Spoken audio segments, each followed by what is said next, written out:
Hello, everyone. Welcome back to the vast and ominous Comic Vault. It is I, Captain Logan, and joining me as always is Austin, the Day Ghost. What's up? We are volleying back and forth classic 60s Marvel stories. Last time it was my turn to pick. We did the first 6 issues of Daredevil. I feel like we just did that yesterday, Austin. And now we're back already for more classic Marvel. This time Austin decided to pick. I thought this was a really cool idea.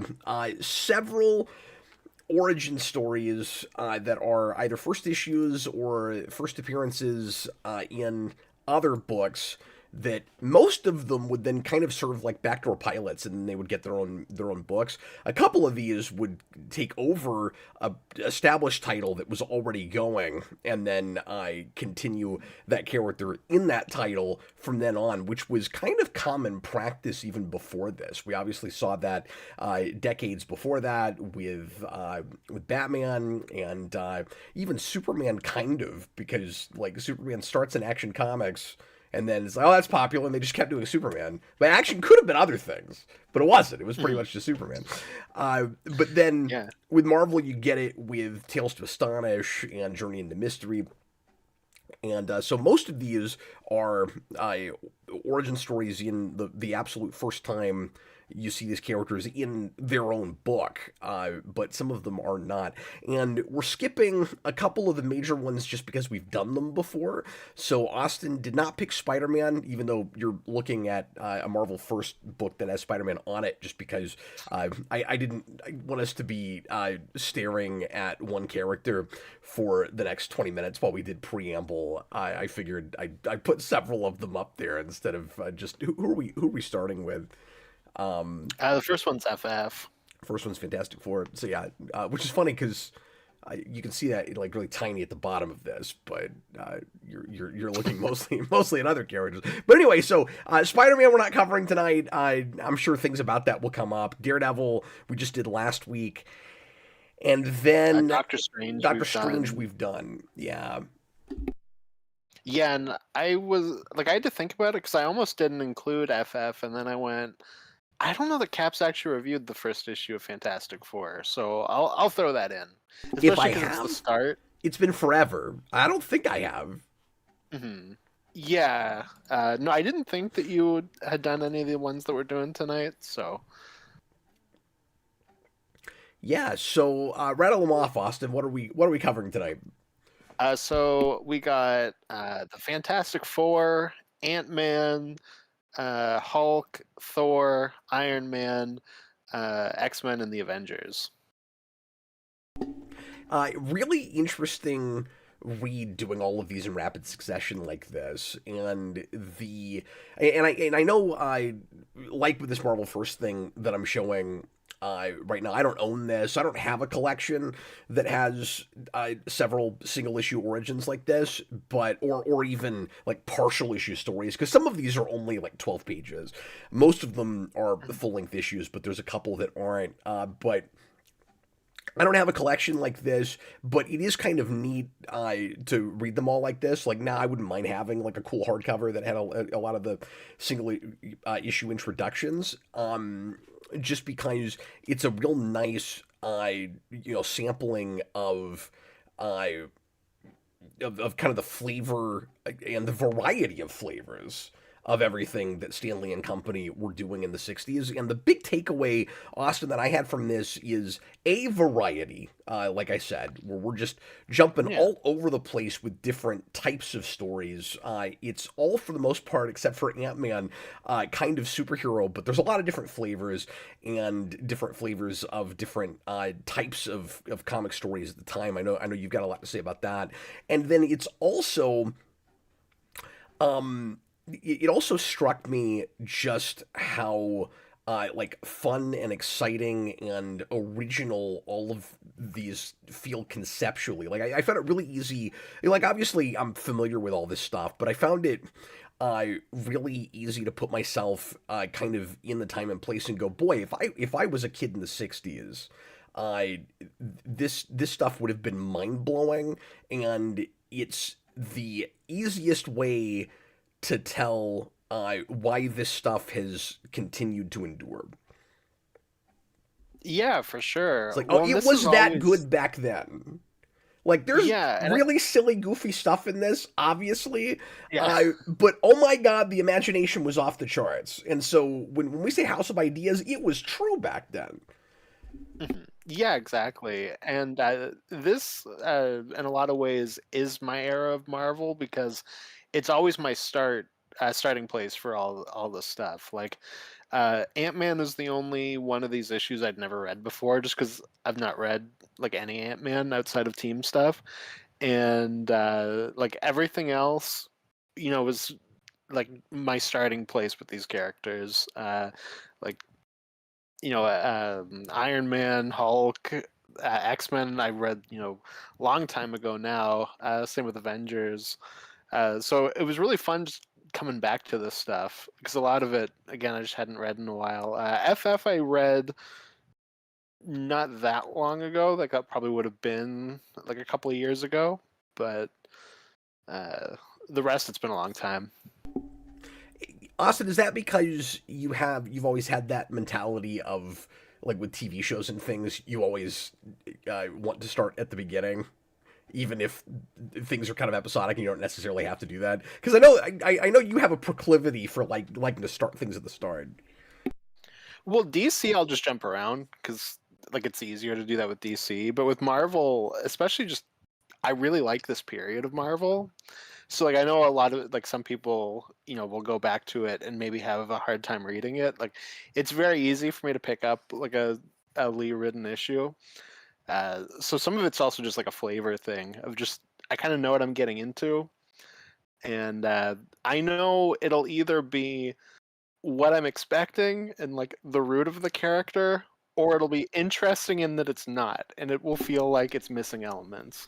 Yeah, and we've got, I would say, about a 75-25% split with the seven that Mhm. you picked. Yeah, there's definitely a good mix of that here. And kind of everything in between, right? Like, some of these, Mhm. it's amazing how much we've not strayed by the MCU or by 90s cartoon shows, like major adaptations that people are familiar with, and even what comics typically would keep around for status quo. And then some of these things, like Thor, obviously, just far and away from what it would be later. Mhm. Yeah, for sure. Also, I wanted to mention Angel Castaneda says, no Sergeant Fury and his Howling Commandos. That one I just didn't think of when putting this together. There was also a couple that I did consider. Like I thought about doing Wasp, and then decided not to. And then I also thought about doing Captain America, but specifically when he comes into this era and Yeah. not like the original I one. was kind of surprised that But then wasn't on your list.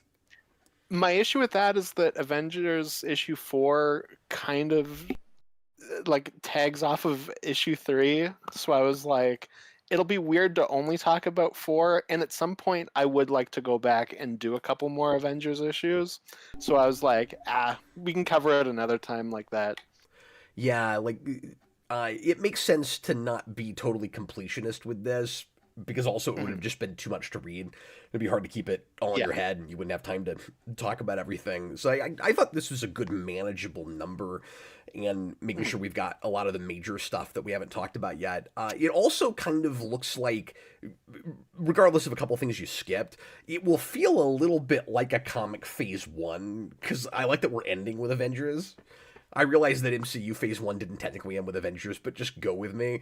A It's phase 1 does. I thought Phase One technically ended with Iron Man 3. No, it's phase 2 that ends with Ant-Man, where it's like that one's the awkward one that Oh, okay. ends after Avengers, but one does. I will never ever be able to remember where the splits are. Like, I cannot do it. Yeah. It's I like, I mean, I was a teenager when this stuff was happening, so I was like more paying attention to well, no. that, so it's just Here's kind the of thing. burned I in me. tried. I just could never remember where the cutoffs were because they didn't seem natural to Yeah, me. And like, for Avengers sure. is the natural cutoff, but I feel like I remembered people saying that it was Iron Man 3. I don't know. So like, maybe it was like false information that got stuck in my brain, and now I'm like remembering it wrong the other way. But dude, it's like math. I'm never gonna get it right. I'm always wrong. When Iron Man 3 is the last Paramount movie, so It's Oh. also easy to go, that's like the last of like that first set. But yeah, it's not about now versus back then, Austin. I thought this at the time. Mhm. Yeah. Oh, And for so sure. I'm so confused. I don't understand the phase thing. But anyway, I like that we're not. My point is, I like that we're not doing anything after Avengers because Avengers feels like a big culmination of at least a lot of the things that we read. And once you get there, if you read all of this in rapid succession like this, just the origins, that feels like a big event. And Yeah. it's funny because that story is so silly where there are things that are really weirdly slight about it, where like it feels grandiose in that I'm getting ahead of myself. It feels grandiose in that we're getting all these characters together that we've only read on their own so far, and you even get like fun cameos from Fantastic Four at least. You know, other characters that aren't going to be part of the Avengers. So it's like bringing this whole universe together, and it feels like the culmination of a lot of it, and then there are just really goofy plot points where you're like, that's what you did in your big giant event issue? It's hilarious. Mhm. Yeah, for sure. Yeah, we'll get into the details after a bit in Angel Castaneda, but yeah, a whole joining the circus is one of those, and then the villain or Loki is because all this is running together. I'm like, oh yes, Loki is the villain of that story. Uh, like I don't know the characters that he brings in to fight everyone is just so random. Yeah, it gets very silly. Yeah, for sure. But yeah, one I also feel like we kind of cover the bases from like the real big like we're introducing new book stuff, and I feel like it kind of slows down a little bit after this, where we'll introduce more characters just in the books as opposed to more series. Not that there aren't any outside of these, but I do feel like this was kind of the period where we were just like launching new stuff constantly. Yeah, it's nuts. Like, and with how many of these are done by the same three or four people, right? It's Yeah. kind of it kind of feels like there's something just massively inspiring these guys all at once. I know this point has been made 100,000 times, but the idea that these characters and concepts all came up within a couple of years is still really, really mind blowing. And I don't Mhm. know that that's ever happened with anything else. Yeah, I'm not sure. When especially, like seasoned guys like this. Like it's not like they were new Yeah, up and comers like here we go, like we get to do our ideas. I mean, you get some of that just in that they were kind of locked down with where comics were at that point. you're But, right. They've got a lot like more freedom now yeah, and to like just obviously let their Kirby imaginations was run off of doing themselves. stuff But in the these 40s. are middle-aged guys that were burnt out before this. And some of them, especially Stan Lee, wanted to leave right before this.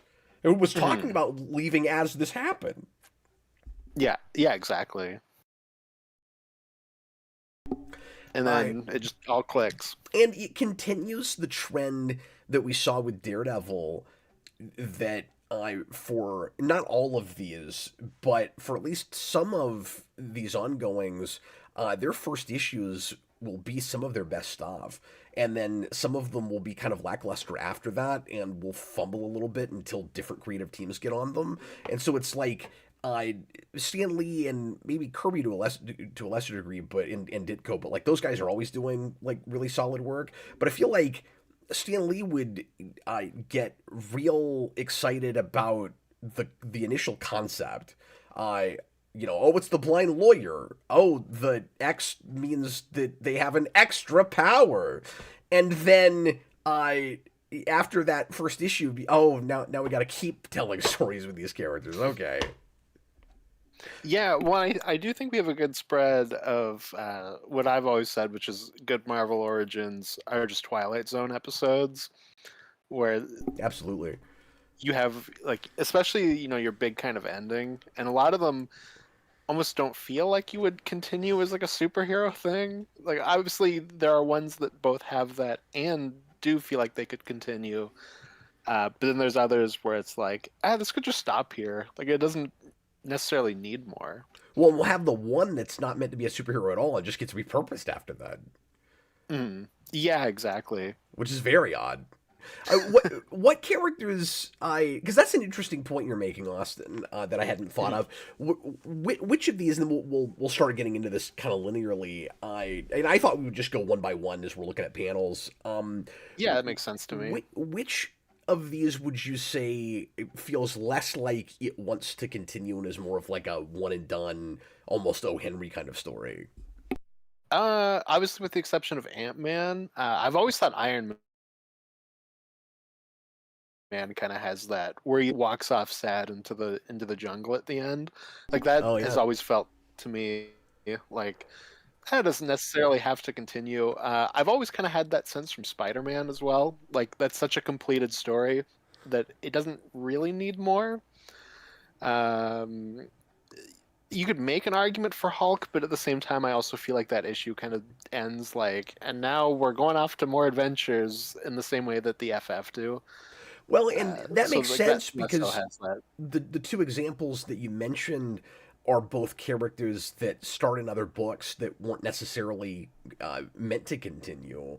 And Mhm. Hulk starts in his own book, and ironically, That's true. Hulk was the book that I managed. I think what 6 issues before it was canceled.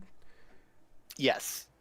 Yeah, and I think he's gone until Avengers, and I think Avengers kind of pumps him up a little bit, and then he gets Tales to Astonish.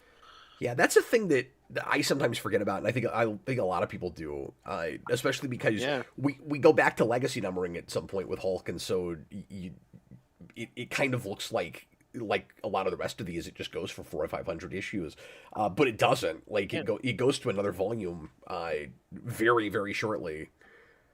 Yeah, well, because that's something I've always found interesting about Avengers initially is that they're kind of just all the characters who can't maintain their own book. Yeah. Where it's like we just took all these characters that are in, the anthology books, and we went, okay, now they're in a team together. Well, and I will say, I that first Avengers issue, while like I said, it does read like a big event where it's just we're throwing all this stuff together that we've been reading individually. It does kind of read that way. I Mhm. it does sort of feel like something's missing a little bit, and I don't think that's totally fair because that's a place where it is hard for me to just totally look at it like if I was there because I'm like it's Avengers, but it's very strange not to have Captain America here. Mhm. No, I think they knew that because you get Captain America Like so very quickly. Not quickly. and by issue 15, that entire lineup is gone pretty much. Like it's just I think Captain America, Ant-Man, and Wasp are like the only ones that stay, and Hulk quits in like issue 3. So it's like Yeah, there's a lot of jumping around with that lineup.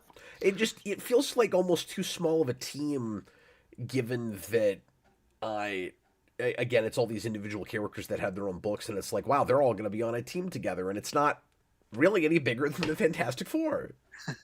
Well, I think just the big thing is like none of those characters feel like this is the leader.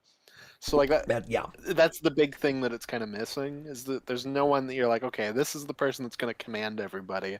They do just kind of all feel like solo heroes put together. Yeah, and to be fair, it's not a story about the team. It's the getting the team together issue in the first place, uh, Mhm. which, to be fair, we've never lost in big two superhero comics when we do new books where we bring teams together, which we still do all the time. Where you'll have that first issue and sometimes several issues where you've got everyone off doing their own disparate things, and then they've got to come together you know, as the thing goes along. So that first Avengers issue, it's a lot of separate characters doing some different things until the end. Mhm. And then they finally come together and they have the obligatory let's come up with a name moment, which I guess should make me hate that in movies less, but it doesn't. Well, the funny thing for me with the name thing is that earlier in the issue, Thor is like, there's some evil Loki's doing. I have to avenge it, and Yeah, then he's not the one who comes up with the names. there was no Like one I feel like standing set there up for that. that heard him say, yeah. He could have been like, wait, I've got an idea. Well, not only was there no one there for like to hear him say it, but it was also in the land of silence or whatever that he goes to. Oh, that's true. I didn't even think about that. No, that's great. There's there's an interesting. I'll just bring this up in case I forget to say it later. There's an interesting Yeah. thing like that in the first X-Men issue also, because the word uncanny shows up in that comic. Oh, I must have missed that. No, just like I wasn't thinking about it Yeah, and it's because out of any I always kind of forget that context. Uncanny's not there to begin with. No, dude, the main X-Men book titling is maddening as a collector, because I own a lot of that book, and when you're trying to look it up, I a lot of different like databases and collector sites and stuff do it differently. I it's considered by most people to all be uncanny now, but the book just says X-Men for the first 100 and something issues, and then it switches to uncanny. But the numbering is the same, so it is all one book, and some things will represent that and some things won't, and it just gets really confusing. And when you're I don't know, when you're filing it, it's just really easy to accidentally put it in the wrong place. And you're like, oh, wait a minute, that's part of Uncanny, even though it doesn't say that. It's annoying. Oh, wonderful. And this is an aside, but I also don't understand why some books, in early Marvel stuff in particular, will consider the not the subtitle, but like the extra word in the title as part of it, and sometimes we don't. Mm-hmm. You know what I mean? So like, it's never been Daredevil, the Man Without Fear, even though that's on most of those books. Mm-hmm. But that book Yeah, it's is just Daredevil. called Daredevil. But it is always the Incredible Hulk. Why? Well, then you have the thing that I had with Thor, which is the cover is the Mighty Thor. The Mighty Thor's event, like story begins here, Yeah. and then you go into the book, and it's one of the ones that has chapter breaks, and every chapter break, it's like like part 1, Thor the Mighty, like this is what he's doing. Part 2, Thor the Mighty, and it's like, why is it reversed in the book? Also, we love the word mighty. Yes, we love the word mighty. We love the word Marvel. We love Yep. the word Hulk. Yeah, that's There's true. like Because a couple words that Stanley really likes. yeah, and you can see why they ended up being used for characters or to describe particular characters, because he likes to use them all over the place. And I don't know. It's amusing how sometimes a word will get such popular branding that we'll always associate it with that, and then it changes the way, at least in the Western world, we use that word in our language. Like, you almost can't use the word Marvel anymore, just like in a sentence. You know, like even if you say I marveled at that, if you're into this stuff at all, just your mind goes to that. It's like I think as a culture we avoid that word now because it means this. You have to end it with us afterwards. It has to be marvelous. Marvelous. Yeah, then there it's you go. okay. Exactly. Yeah, it's almost like It's we okay. it's almost like we owe Disney money every time we say it now. Like, Exactly. kind of feels like Exactly. that. But no, you're right. That's why they're so big. They're an adjective. DC is just 2 letters. Iron Man is described as hulking, or as a Hulk, apart completely from the Hulk. Like in that issue, you're right. Like Stanley loves that word. We use Marvel Yeah, all I the think time. there's an old monster issue that has a Hulk creature with that name too. Oh, interesting. So like, there's even stuff before this where you go into some of those words. And then I forget who else is mighty besides Thor. Because obviously Avengers, we use that a lot, but they're not called that yet in their first issue till the very end. So I don't think that's an example, unless characters are just referred to as mighty in that. That might be the other book. I can't remember. Yeah, it might just be like one of the individual heroes of like the FF or X-Men. I can't remember offhand. Well, Like the angel is mighty as he flies with his wings. so now that we've talked about this more broadly, we'll start getting into these, and we'll just briefly talk about each issue. Um, okay, it's us. I don't know how brief it'll be, but Austin, I'm glad that you included Fantastic Four, partly because it's the first of these, and Yeah. obviously kind of sets the stage for what the Marvel flavor, Marvel method will feel like. But it's also just really interesting. Oh, I also think it's kind of interesting that we're bookending with teams, and that like 3 of the 7 of these are team books. Like they really like their team books, and we're bookending with teams with FF, and then Avengers at the end. You've got X-Men right before that. But it's also interesting, Austin, the stuff that is that we kind of depart from after that first issue, where there are some growing pains in the Yes. Fantastic Four origin that you get away from very quickly in that book, and then the way they do other origin stories. And one of the big things that jumped out at me with this one, by the way, this is it's a redrawn cover. It's kind of a variant thing. The only one of these that I have a like reissue or a facsimile of is Fantastic Four #1, which is kind of a neat redrawn cover. I don't know who did this. I gotta go in and look at that. Yeah, it is cool. I've had this for a long time, but and it. Oh, you know what? I know what this is, because this is a not for resale cover. This came with. Do I have it close enough to show it? This came with like an action figure statue thing that I have. That's a recreation of this cover in action figure form. That's where this came from.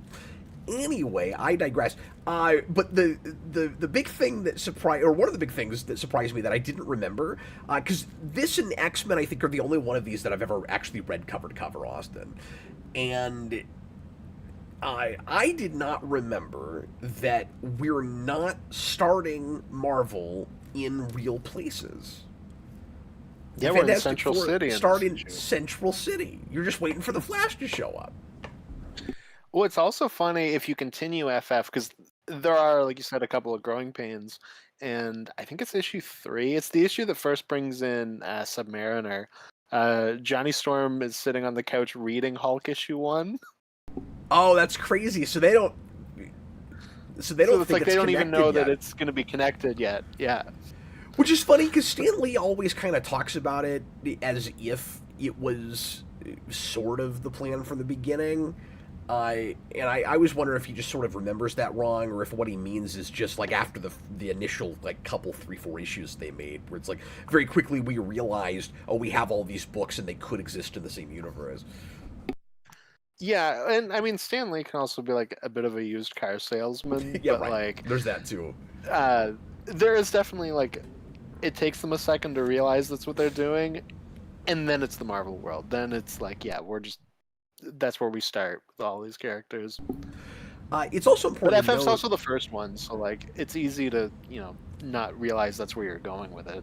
Yeah. Well, it's also important to note, and this speaks to something that you and I were talking about off camera, that they've already got other books going before the actual Marvel universe starts.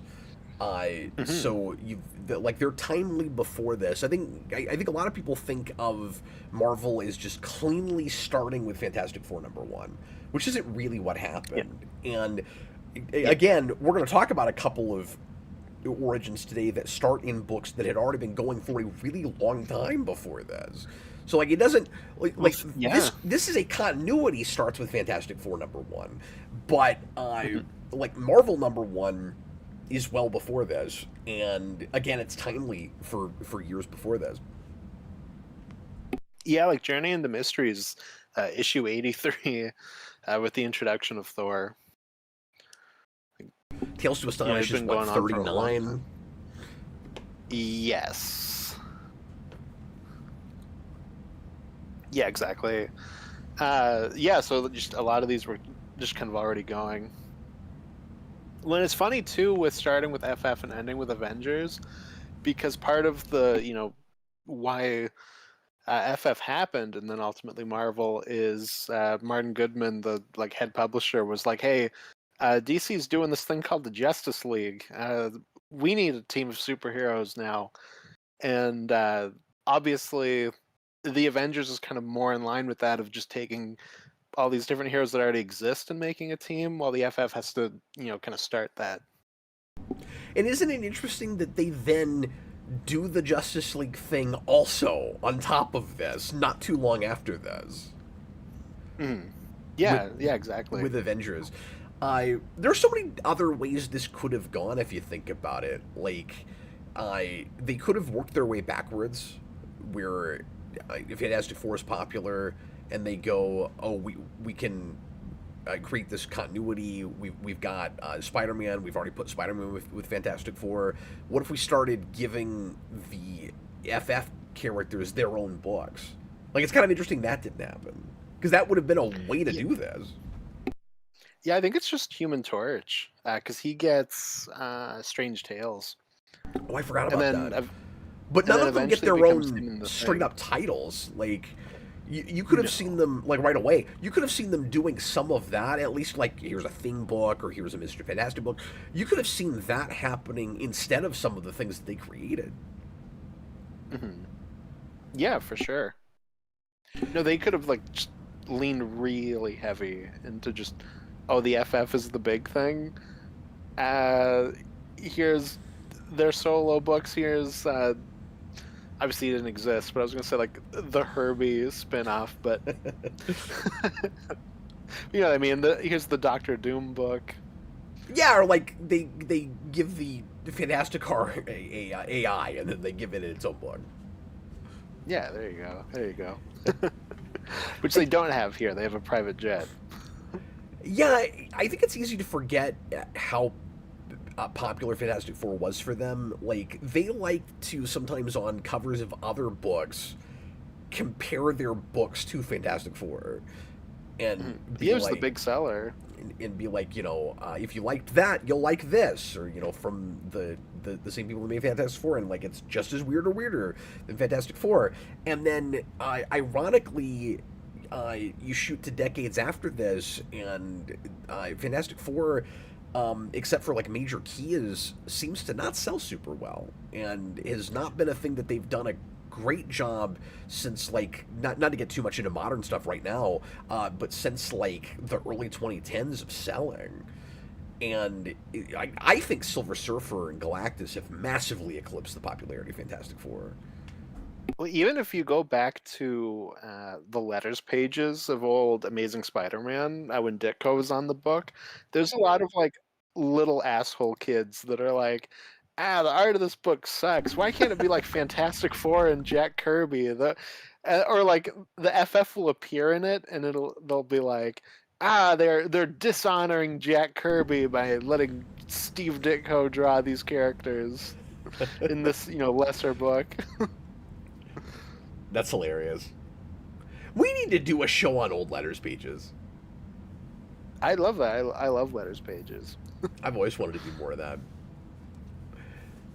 So you made a really terrific point to me off camera, Austin, that I wanted to highlight, Yeah. and let you talk about, which is, this was, just giving us a sense of the history and like the contextually where we're at in comics history right now. Superheroes were kind of out right before this. Yeah, you have the big crash where basically only DC weathered that, and everyone else had to either fold or start doing something else, which is when you get, a lot of the big like monster books, the like romance books, just kind of like pulpy stuff, like detective stuff, Western stuff. Obviously, like EC Comics is big in the 50s, like a lot of that kind of stuff. Yeah, so you've got Marvel trying to reinvent itself, trying to figure out what it is, and I think that's part of the reason that you get such a variety and so much imagination in these stories. Is they kind of retroactively pull together this cool, colorful, uh, deep continuity out of books of a lot of different genres that all, Mhm. by the end of the day, end up becoming a superhero, but they didn't all start out that way. And even some of the superhero books don't feel all that superhero at the start. No, in a weird way, because this is going so far back, it's almost like the postmodern take where, like, we have the superhero, and then here is the like subversive. In some places, almost feels like satire kind of a thing, where it's like that format's already been established. We know what it is. Okay, here's how we, uh, delve away from that. And the big thing I had this time with FF, which is what Cap was alluding to, that I said to him off camera, is that FF to me, and I don't know if it's just I've never picked up on it or if I just kind of forgotten and like it really hit me rereading it, but uh, the first issue of FF just really highlighted to me how it feels like it's taking all of those books that took over after the superhero crash and molding that into one thing, and then like a superhero band is like tying it all together. So it's like Sue was pulled from a romance comic, Johnny from like a teen comic, Ben from a monster comic, and then Reed is like the scientist in a sci-fi comic, and then we just kind of all tie it together and that they're superheroes. But it almost feels like because that didn't do well, like kind of also lean into other things so that it's not just and then it's the superhero team. Yeah, that's such a terrific point. I've never thought about that. At least, not consciously, but I think subconsciously we could all kind of see that in FF, especially the Yeah. way he's drawing some of these faces. You've seen these faces in other books, there's so much pulp stuff, and like you said, romance comic stuff, monster stuff, Yeah. happening in the individual faces. And so you're right, it's this really interesting mashup of things that must have seemed. I mean, this has got to be a lot of the reason that the book sold so well, is that it feels really fresh in bringing all of these old things together. Well, yeah, and then because FF is the foundation, so much of Marvel after it is pulling from that and kind of taking those individual elements and then like expanding on it. Like obviously, Hulk is the monster side, Spider-Man is the teen side of it, X-Men is kind of the team side, but now as a team. Iron Man's the scientist part of it. Like we're just kind of taking elements from that and kind of expanding on them.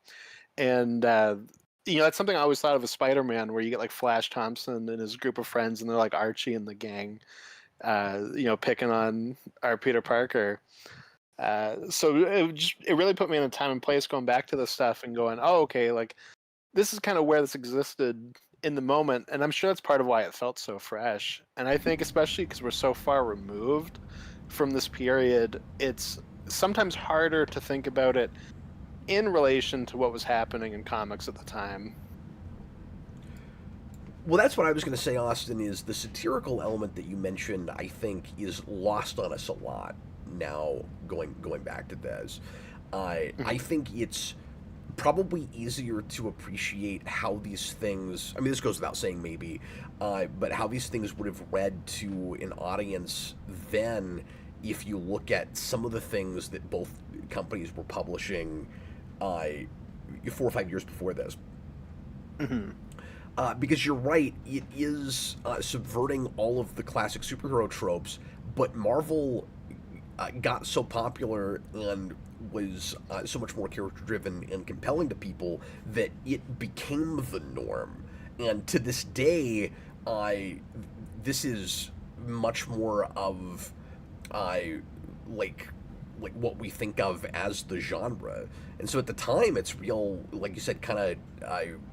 And it's funny because I say this all the time with MCU, but like it's really self-aware about the superhero stuff, where it's playing out like all of this is played out now, and we know that we've got to bring something else to it, and so we're trying to surprise you with things that you don't think can happen to superhero characters, and with the fact that they'll be more flawed and they'll actually have interpersonal conflict and argue with each other when you have a team, and it's not always as clean as it is with Batman, Superman, Justice League.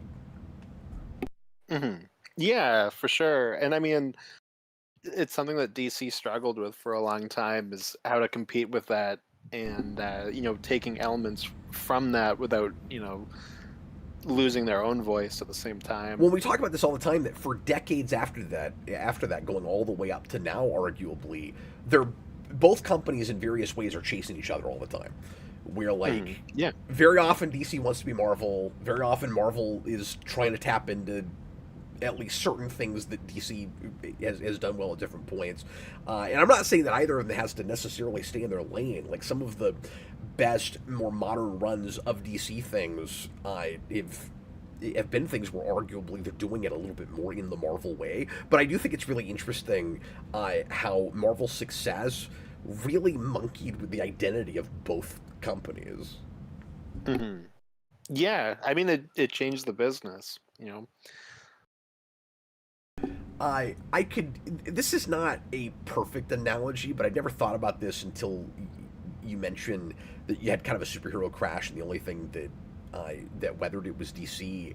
Um, Marvel, in its way, and again, this is not perfect because DC was still doing okay with superhero stuff, but Marvel, in its way, is almost like Nintendo after the video game crash. Yeah, I've had that thought before too. Where like they just kind of swoop in and then not only revitalize it, but I like become the definition of it. Mhm. Like you still have DC and it's still popular, but Marvel became the industry leader and never lost that until arguably maybe like right now, and even that's Mhm. kind of arguable. I Yeah, you but started to have that thing that DC did with like the checkered board covers to be like, this is our books, and what it led to was a lot of people going, "Oh, that's not Marvel," and putting it aside at the time because yeah, Marvel was just like massively out competing them right then. well, and that's why and this is anecdotal, but like everybody in the resale business will tell you this. I used to buy out collections, and you will always, almost without fail, find more Marvel in a collection than DC, and it's usually two, if not 3 to 1. Hmm. Well, and I think part of that is the kind of huckster side of Stanley. Is he was always really good at like bringing people in and then also making them feel like they're part of the club, Yeah. both outside of the books and in the books. Like he's always been really good at stuff like that. Well, it was early viral marketing. I mean, like really, really ahead Yeah. of its time, where it's like not Mhm. just sell you quality material, but make you feel like you're part of the brand. Mhm. And Yeah, nobody exactly. nobody else was doing that. Uh, and literally, you have to do that to survive in almost any business now Mhm. with social media. And obviously, I'm not saying that Stan Lee by himself made that happen. Like the technology is a lot to blame for that, but it's very interesting that his methods were the things that you kind of have to do now with social media to keep a business alive and in front of people. No, but I mean, I've always said that Stan Lee, through being embarrassed to be a comic writer at the time, did so good for comics as a medium and trying to legitimize it. And I think a lot of that does stem from kind of self doubt that he had at the time, but like he brought in a lot of goodwill with people. RJ Godzilla says Image Comics did that too. After the crash, Image swooped in and changed the game, and it resulted in DC and Marvel chasing Image. That's not exactly what happened, because Image catches on fire before you have the comic crash in the 90s. I mean, that's like 96. Spawn's selling its millions of copies in 92. So it's not like exactly the same kind of situation. It's interesting, right? Because like I don't think you can blame Image on its own for the crash. Like I think it's a lot more of mistakes that DC and Marvel were making, and Image was trying to get around that and not do like the variant cover gimmicks and all of that kind of stuff. And I don't think you could really say that they saved it either. Like we just all sort of limped along for a while after that. Uh, but arguably, they were the only company that was putting some practices in that DC and Marvel should have been doing to avoid the crash. Hmm. Yeah, and I mean, some of the people who went off and made Image, like chasing them, was also part of some of the issues with Yep. Marvel and DC Well, at the that's why time I too. So said.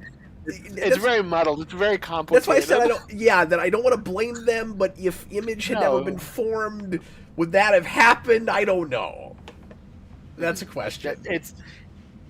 it's a giant type of show, if you get my meaning. I think if everybody had stayed, and I don't want to get too in the weeds with this, but because we gotta get back to Fantastic Four and then to the rest of these, but Yeah.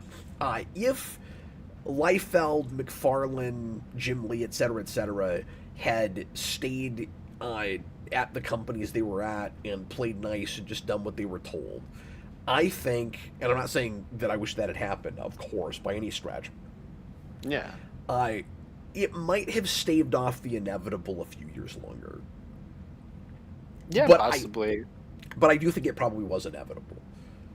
And so it's Hmm. probably for the best that it worked out the way it did. Like, I don't know if you would have gotten Marvel Knights without that. That was extremely important in getting the business back together after just in general.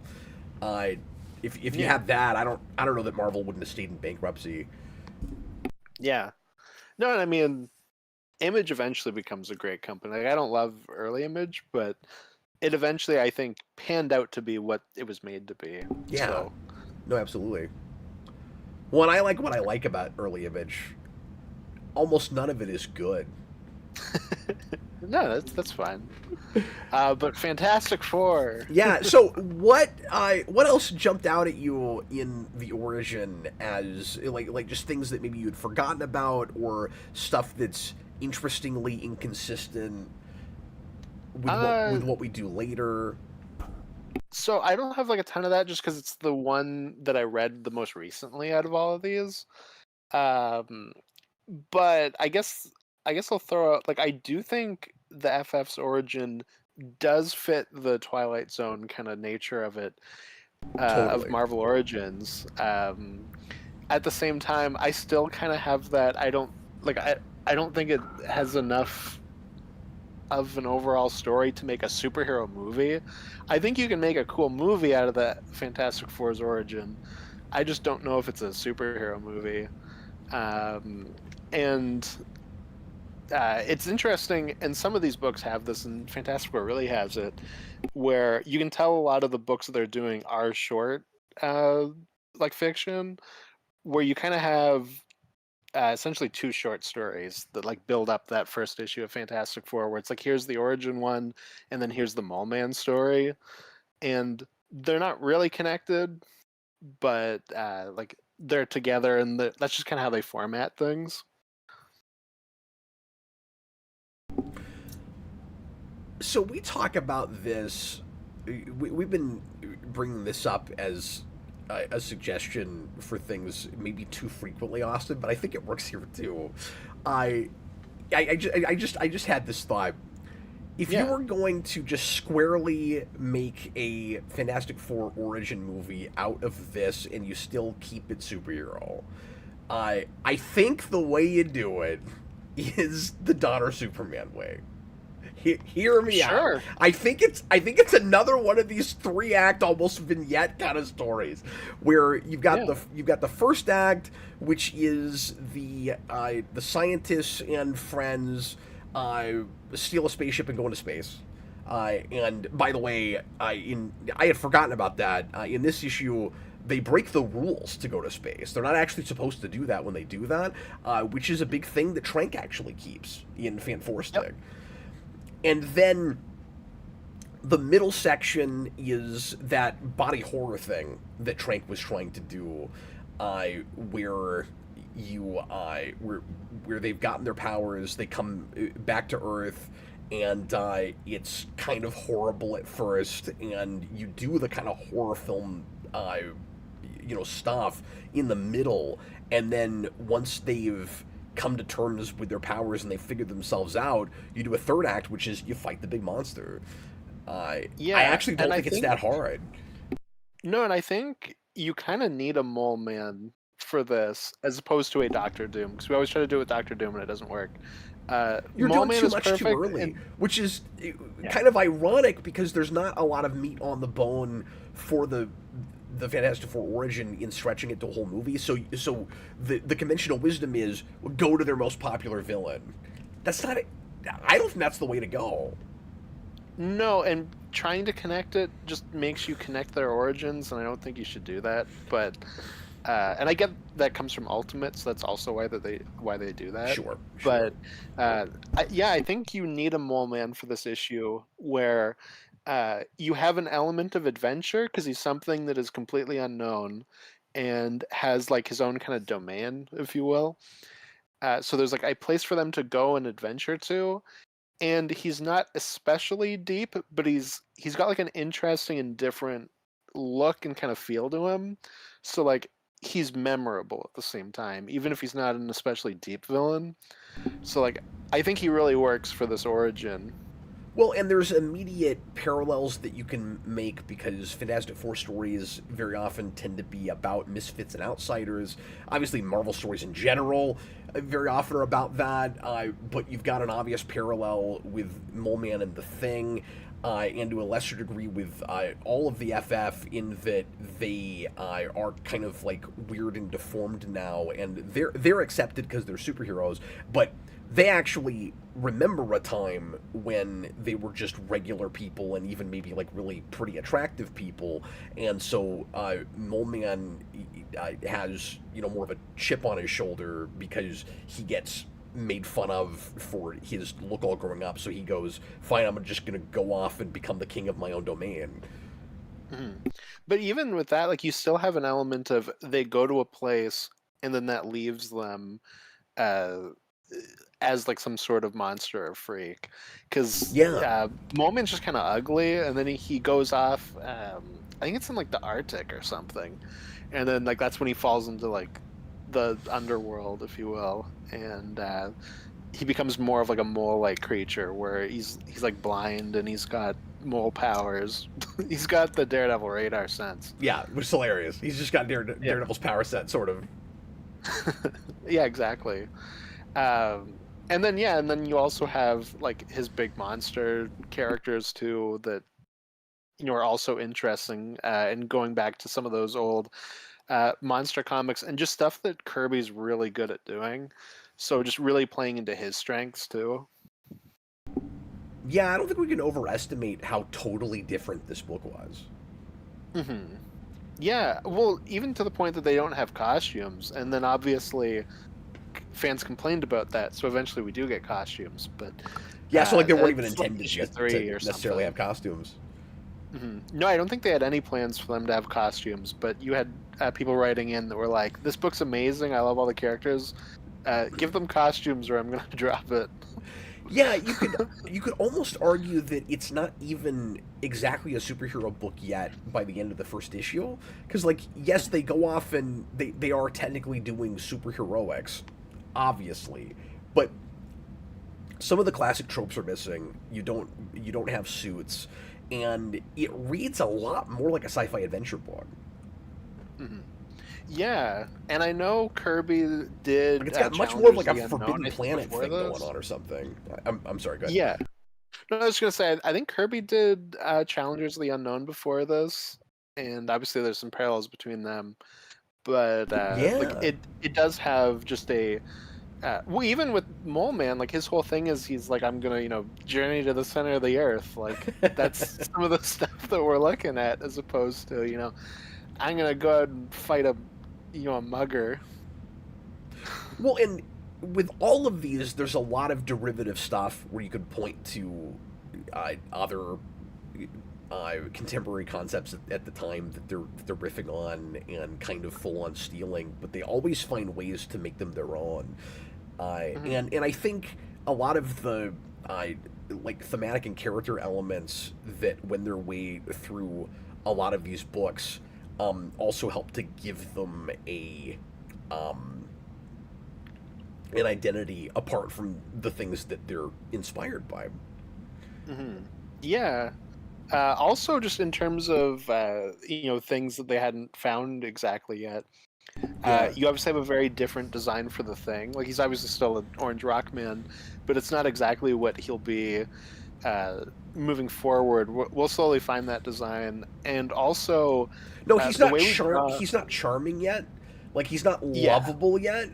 They're leaning yeah, a lot more into the monster, and if you look at him and the Hulk and the early Hulk designs side by side, you simultaneously can see how they're actually weirdly similar in mhm. design, and you can also tell why both of them were very quickly changed.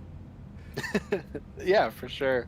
And then also the way we draw the Human Torch, I feel like is very different. Where we don't have like any features on him; it's just fire. And the same thing with Iceman when you get to X-Men. Yep. He has Yeah. no Exactly. face. Yep. Johnny Storm And at I least just has a find that face when he interesting. flames off, but Iceman has no face.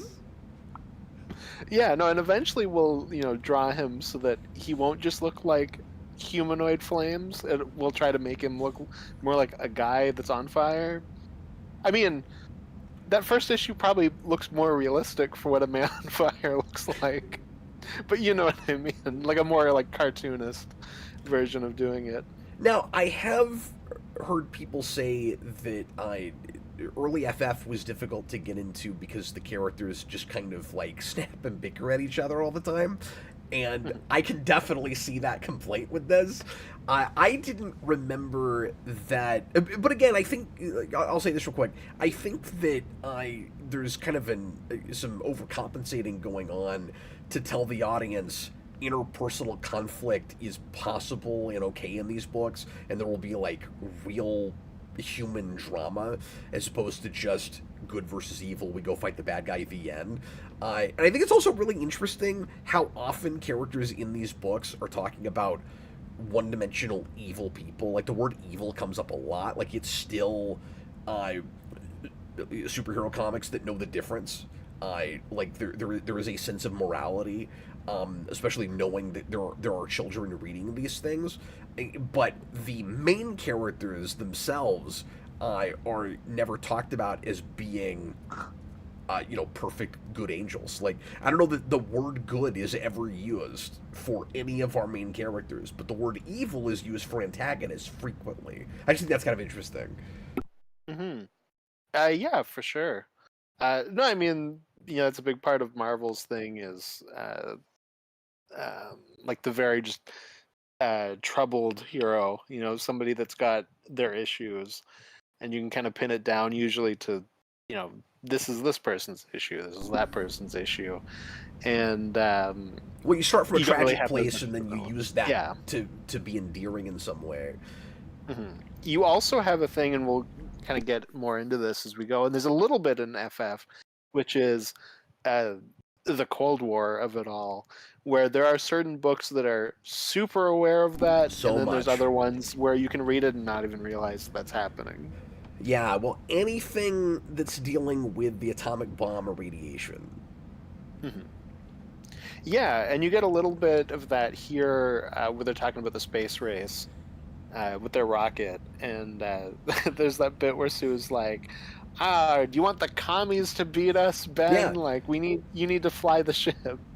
no, they're breaking the rules and going into space without authorization because Sue says we don't want the Soviets to get there first. Hmm. Yeah, exactly. And look, in 1963, I just don't know how you argue with that. I mean, we're not to the point yet where we'll get Thor nuking China in an issue of Oh, does that turning into. happen? Lord. Yeah, he fights Radioactive Man, and then he's going to explode. And Thor's like, "I know what I'll do. I'll drop him on China." And then he I, just flies him I, over. I want to read that now. That's amazing. Other things, real quick, before we move on. I know we've got 6 more of these to do, but Fantastic Four obviously is Yeah. foundational. It's Well, this is a such big a one. big, important one. Yeah. Um, I did not remember that there was a pseudo love triangle with Sue and Reed in the thing. I didn't remember that he was that the Thing is kind of pining away from her for her, and keeps and like it's. I couldn't tell how serious he was, or if it was kind of ribbing, but it felt serious. That he's like, Sue, I don't know why you stay with this guy. You should leave him for me. And people were talking in the comments, Angel Castaneda, and I think even somebody else about how the bickering and the infighting is what's fun about Fantastic Four, and like it's supposed to be endearing and playful. It doesn't read like that in the first issue, and part of that, not really to me, and part of that is because we have not landed on the voices for these characters, particularly the Thing yet. Like he just doesn't have that charm about him, and so He's makes missing him his Brooklyn accent. yeah, and like I said, not really lovable yet. And Reed is pretty one dimensional and kind of just a stick in the mud. And like I'm not even complaining. It's just you have really just archetypes to start with, and so Yeah, we're just kind of finding it. so yeah, all of that great family stuff is coming, but not really quite there yet. And so if you just read this first issue back then, you might expect the Thing to turn on them at some point. Yeah, I think it reads like this family is so dysfunctional they might not stay together. Mm-hmm. Yeah, I know exactly. Like he'll be what Hulk ends up being for the Avengers, but obviously that's not what happens. No, good call. No, he's kind of just subtly reinvented as it goes. Maybe not even subtle. Maybe it's a light switch somewhere. I don't know. I've not read these in sequence. Mm-hmm. Yeah, I'm trying to remember. I feel like there's like just like a kind of gradual, like each issue is kind of building the characters a little bit, like piece by piece, from what I remember. It's interesting that the Thing seems more on about wishing he was with Sue than he is even about being a big rock monster. There's one throwaway mention where he's upset with Reed for doing this to him, and like he throws that at him at some point. But that's not even his main thing.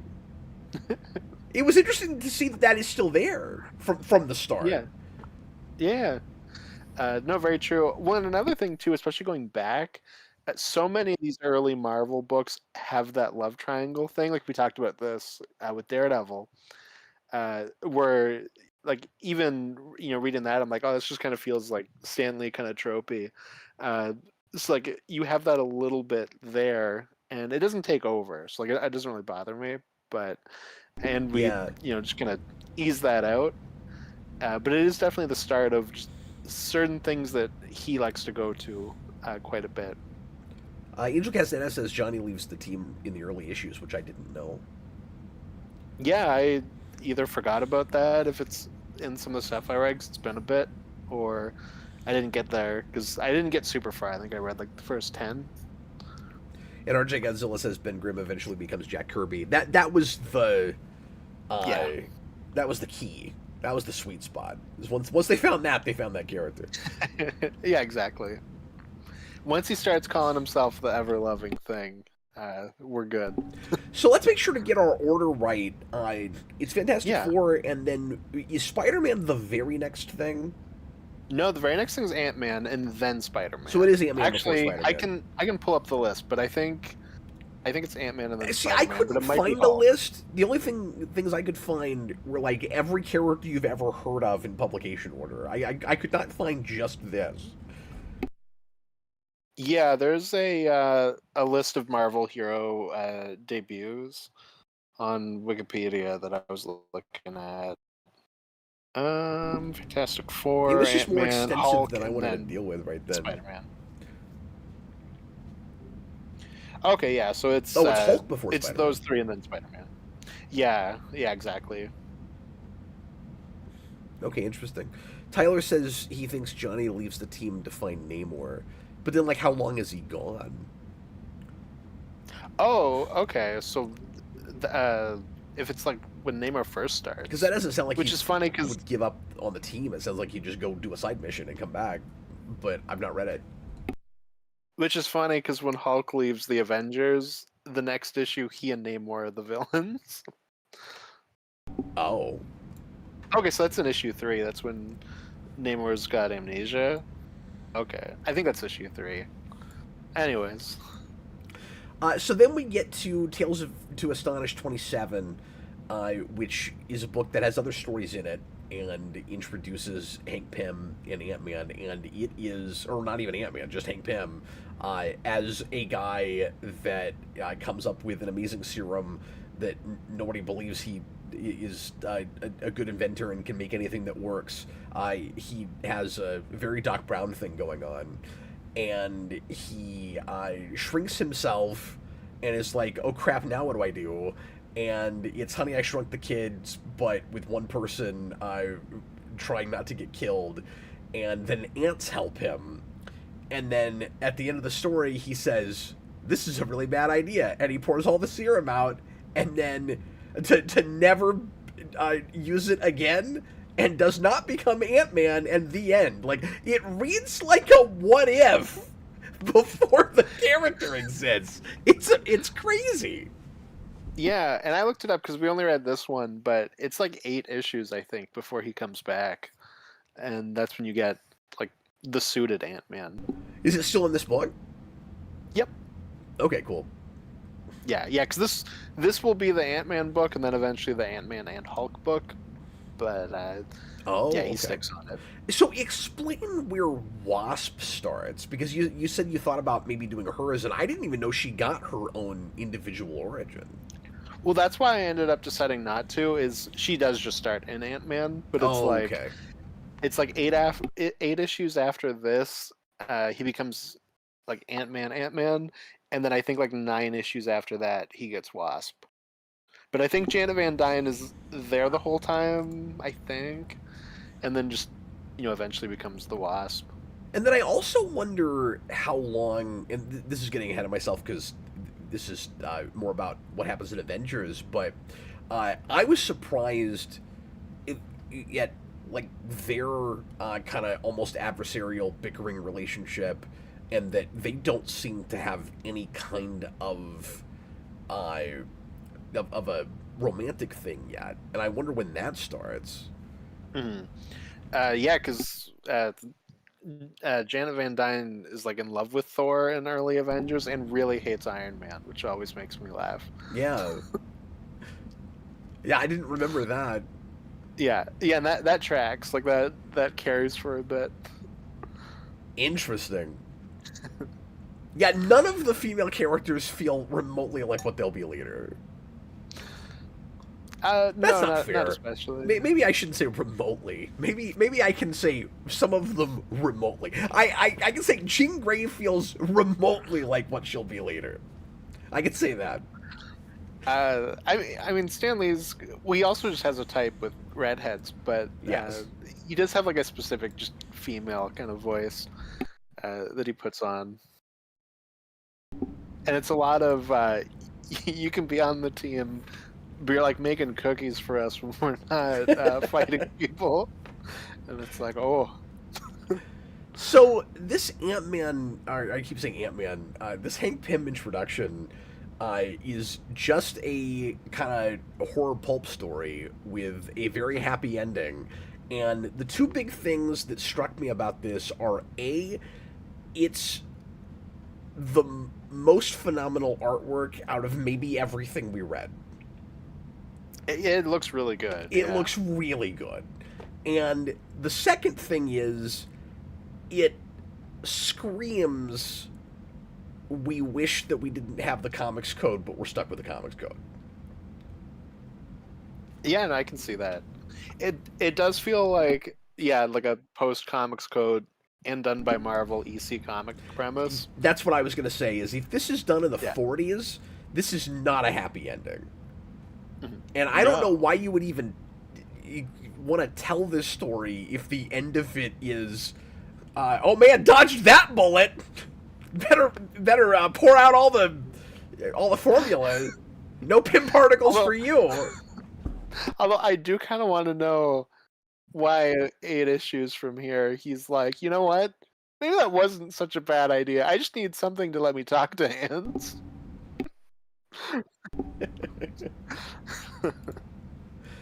Yeah, I kind of want to Uh, read the follow-up now. mhm. Yeah, and if I'd known that beforehand, maybe I would have added that. I didn't know that going into it, and it was kind of too late to tack on another issue. No, that's all right. But like I said, it looks great, and Mhm. there's some real fun, kind of, thrilling stuff when you don't know how it's going to end. Mhm. Like I think Yeah. it's pretty effective. Like it's pretty visceral Mhm. Yeah, in exactly. No, it is a capturing cool that issue. how scary it would be if you shrunk down and you're dealing with the insect kingdom. And Mhm. then it does the fun comic ultra far-fetched thing of, oh, the ant is helping me. It knows I need something. I'm like, all right. I can point up to that balcony and it'll know to carry me there. That doesn't seem likely to me unless you have some sort of, telepathic ability where you're talking to the ant. We don't have that yet, so Mhm. Well, thank God that they added that, and it wasn't just like he just walks down and talks to ants and points to things, and he's like, "Ants, go do that." yeah, that's not real believable. It's much more believable that a man could come up with a way to make ants work for him. Mm. Yeah, exactly. Much more believable. Uh, but yeah, I thought that was a really cool first issue. It's just not a superhero issue. Not that there's anything wrong with that, but it was very different. No, I thought it was fascinating because, again, it's obviously meant to be a throwaway, one and done, never think about this again story. Yeah. Well, it reminded me of like a what's her face Hellcat, because that's a character that comes from just like 50s romance comics, and then eventually they bring her back and they're like, okay, now she's Hellcat. Like I'd imagine it would be like going back to her romance comics, like knowing that that's where that character will eventually go. Yeah, except here it's less than a year before they'll actually make him a superhero. Yeah, and he's at least connected to ants. Like he is called Ant-Man. Like that is the thing. Like when he becomes a superhero, it is labeled as Ant-Man Returns. Like it is, it is that. Yeah, that's true. Like, they're not even really. It's interesting that they published this after they just started a superhero book that can't decide how much it wants to actually be a superhero book. And they give him what could be a superpower if you used it that way. But they're not really thinking about it like a superpower. They're thinking about it as a serum that uh, is a curse. Mhm. Yeah, there's almost like a Alice in Wonderland like shrinking thing going there. Obviously, we're not growing yet, but you have like Yeah. that kind of element where it's she shrinks and or he shrinks in this case, and then it's like an issue you got to deal with. Well, it's also interesting Uh, that some of the applications for pin particles are already coming up in this. mhm. We're like, well, When it makes me wonder, like here's what this invention is supposed to Stanley. be. I'm gonna shrink things down and even people down, and then they can, travel in a suitcase or something. It's like, oh, these are all Yeah, things we'll do with Ant Man. yeah. No, and it makes me wonder because it's kind of a thing that people kind of laugh at, which is that for like years, going all the way back to the '60s, Ant Man was like one of the big ones that Stanley was like, we need to make this a movie. It's got to be a movie. Yeah, I wonder if this was like one of the issues that he brought in. Like, no, no, like you can do other things with it. Like it doesn't just necessarily have to be that. Like it can just be like a cool adventure story. no, I read this and I almost don't want to make fun of him about it anymore. That was what I had reading it. I was like, I kind of get it. Well, because if you pulled it off, it would seem so innovative, and he was trying to get that done before Honey I Shrunk the Kids happened, and Yeah. his instincts were right. Look how huge that movie was. That movie was. Mhm. Yeah, exactly.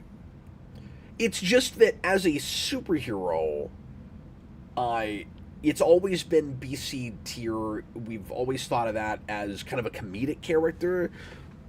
We've always thought of it as a team character before a character that stands on his own, and it feels like if not a knockoff, like a Spider-Man adjacent character, because it's also an insect. It doesn't sound or look as cool as Spider-Man, and people wanted a Spider-Man movie forever, and there had been a Spider-Man TV show. And so when you're thinking about it in the superhero category, you go, geez, Stan Lee, why that one? Yeah. Yeah, exactly.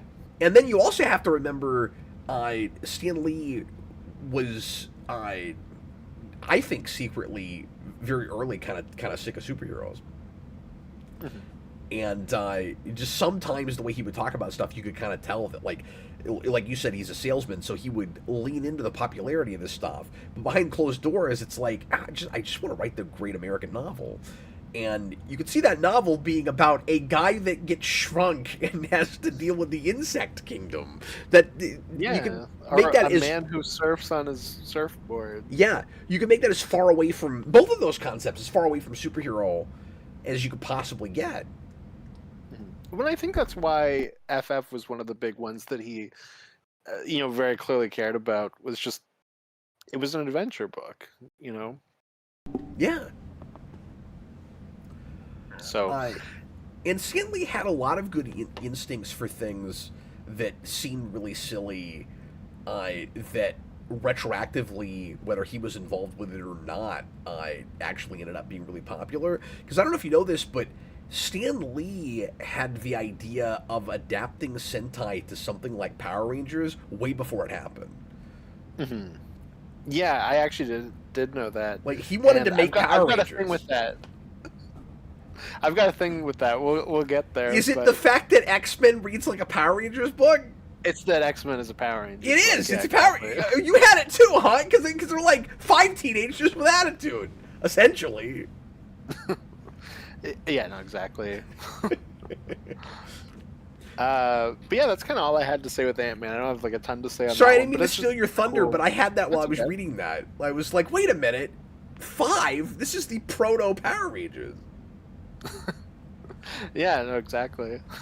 And Captain Planet, and it also kind of reads like Captain Planet if you think about it. Magneto is a Captain Planet villain. I mean, you're not wrong.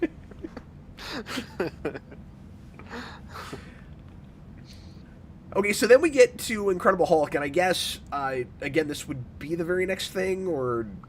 Yep. And then what is it, Spider-Man right after that?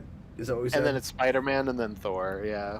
Okay, so, I want to ask you a question immediately about Hulk. Okay. Which is the Hulk gray, or do they know what color the Hulk is? Yeah, the Hulk is gray, but they just had like a ton of inking issues with it, where like they would color it and it would just come out looking turquoise, or like come out like looking like a different shade, which is why they make him green. But he is supposed to be gray. I think another way they could have handled that problem would be to just print these in black and white. Yeah. Because it's the kind of book that would have made perfect sense to be in black and white. Now, being in continuity with the rest of it, you'd end up with issues once it started crossing, where it's like, what color is he? Yeah, and I don't know like the history around that, but like I don't know how big or like how much we were doing like black and white comics like that back then. But I mean, you could have, because this is also very much looking at like Universal with their horror movies. Yeah. Like obviously, not that Jekyll and Hyde is a Universal horror movie, but like it feels like it's in that line. But then he's also like the Hyde form is very Frankenstein in design. Like we are looking at that kind of monster stuff. No, indisputably. No, you don't have to tiptoe around that. We have a character named Igor in it. Yeah, but it's also weird because that's not exactly in Frankenstein. Like, so it's like that maybe could have been. I mean, there's a character named Igor in the third and fourth one, but he's not like what we always make fun of. Oh. So it's like... See, I don't even know where that comes from, but I assumed it had to have been in a Universal movie. Well, I don't know, it's weird, because like, I feel like Young Frankenstein like really nails that down. Oh, but okay. it's kind of like combining things for that joke. But This is outside of my purview, so yeah, I just uh, I just did think it was kind of amusing that you had a character named Igor uh, in yeah, this no, absolutely. in this pseudo horror thing. But if it's before that's a real popular kind of trope, then they, they're probably not even thinking that when they pick that name. Hmm. I mean, they still could have been. Like I said, there is an Igor in the Frankenstein sequels. It's just not what people think of as Igor and Frankenstein. Yeah. So like, it still could have been. So I'm gonna Because it's also suggest not that. like he's like a hunchback or anything in the book either. So it's not like it's exactly that.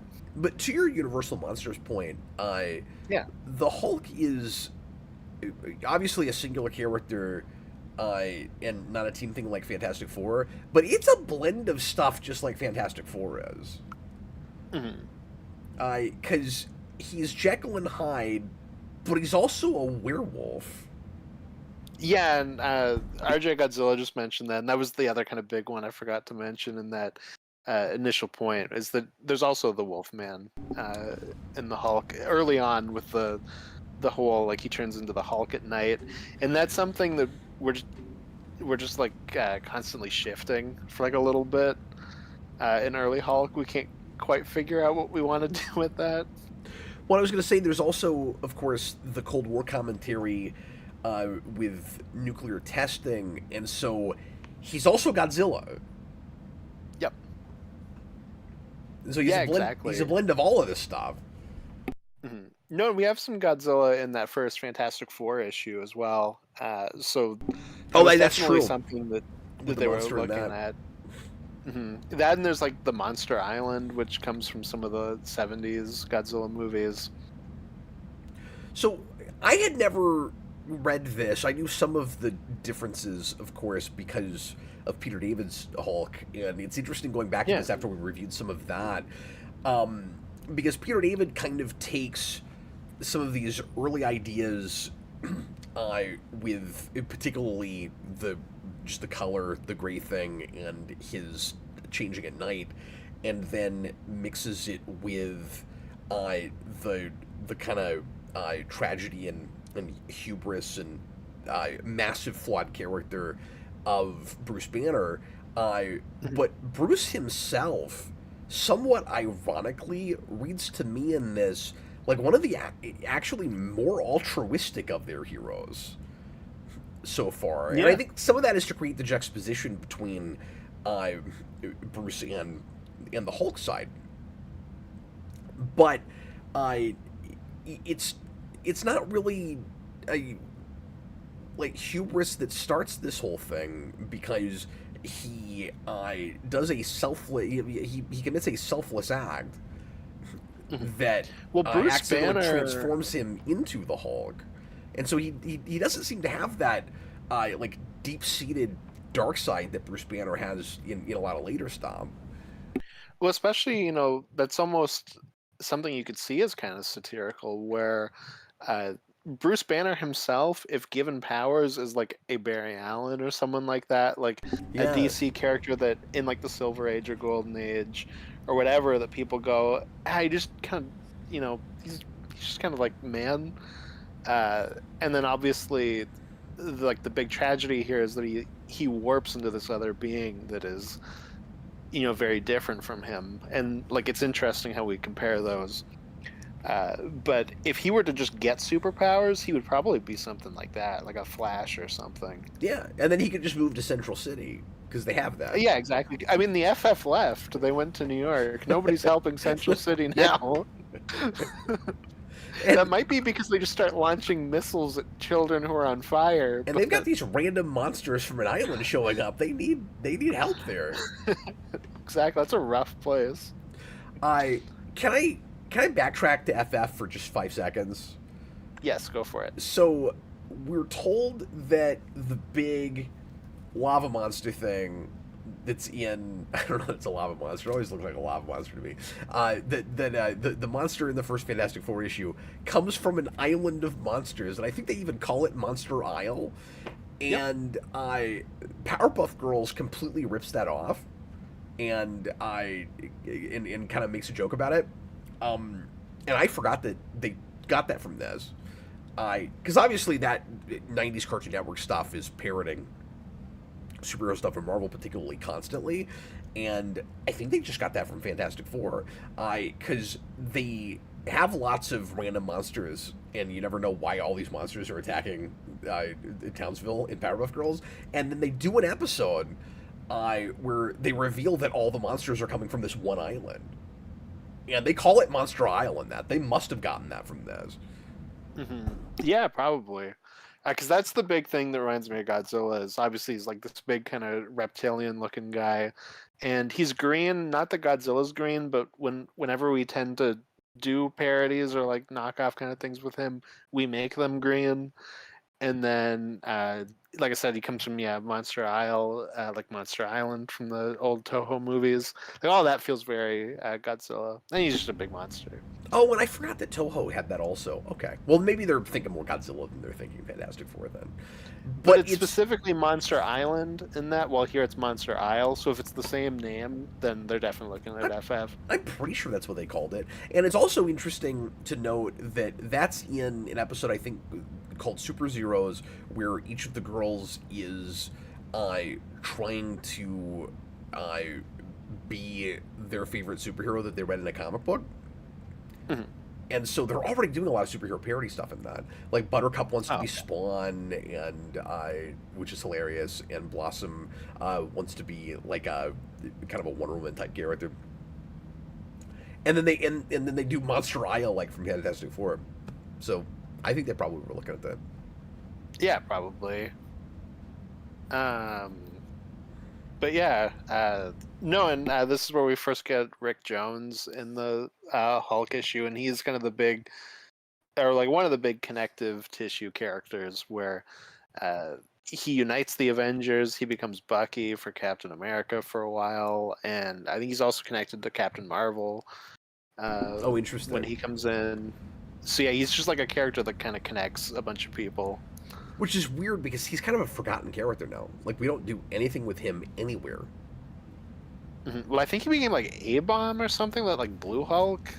Oh, weird. So Okay. he was in that Hulk Agents of Smash show, but like it's so weird to me that Oh, there's no okay. MCU Hulk. Like Yeah, that is I weird. don't know why we keep ripping this character out of Hulk adaptations. He feels very important. Yeah, it's strange we lose him, but we keep Bucky, and Bucky's a gigantic MCU character. Mhm. Yeah, and I mean like you have Bucky, but like he becomes like the second Bucky because Bucky's just like Robin, where it's like that's just the name of Captain America's sidekick. Yeah. So he's like the Jason Todd if he didn't die.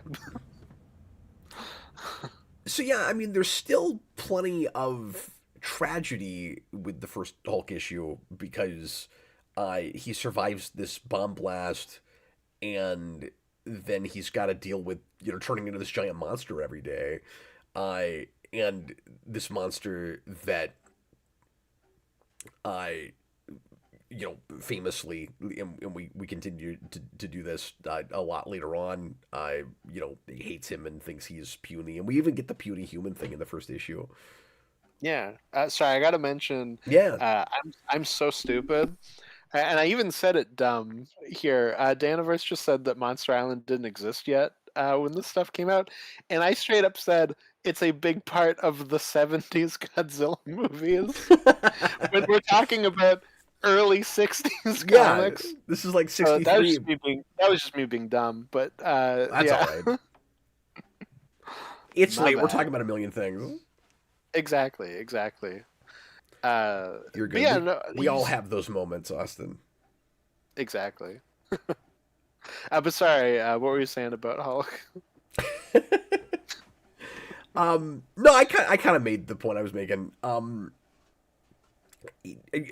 just talking about how like you don't have as much of a flawed nature yet for Bruce Banner, but there's still plenty of tragedy in this. But it feels like the tragedy comes from it, almost like an opposite Spider-Man place, where like he did the right thing and he's paying for it anyway.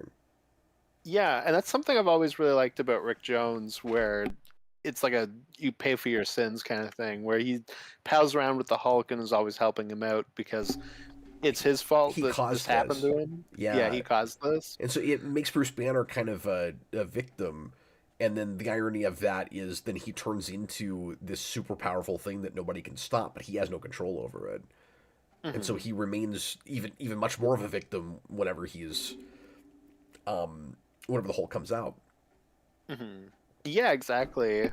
And this was a thing because when I initially read this stuff, I wasn't a giant fan of early Hulk. I like this a lot more coming back to it. I think part of it is just I like this kind of thing more now than I did when I initially read it.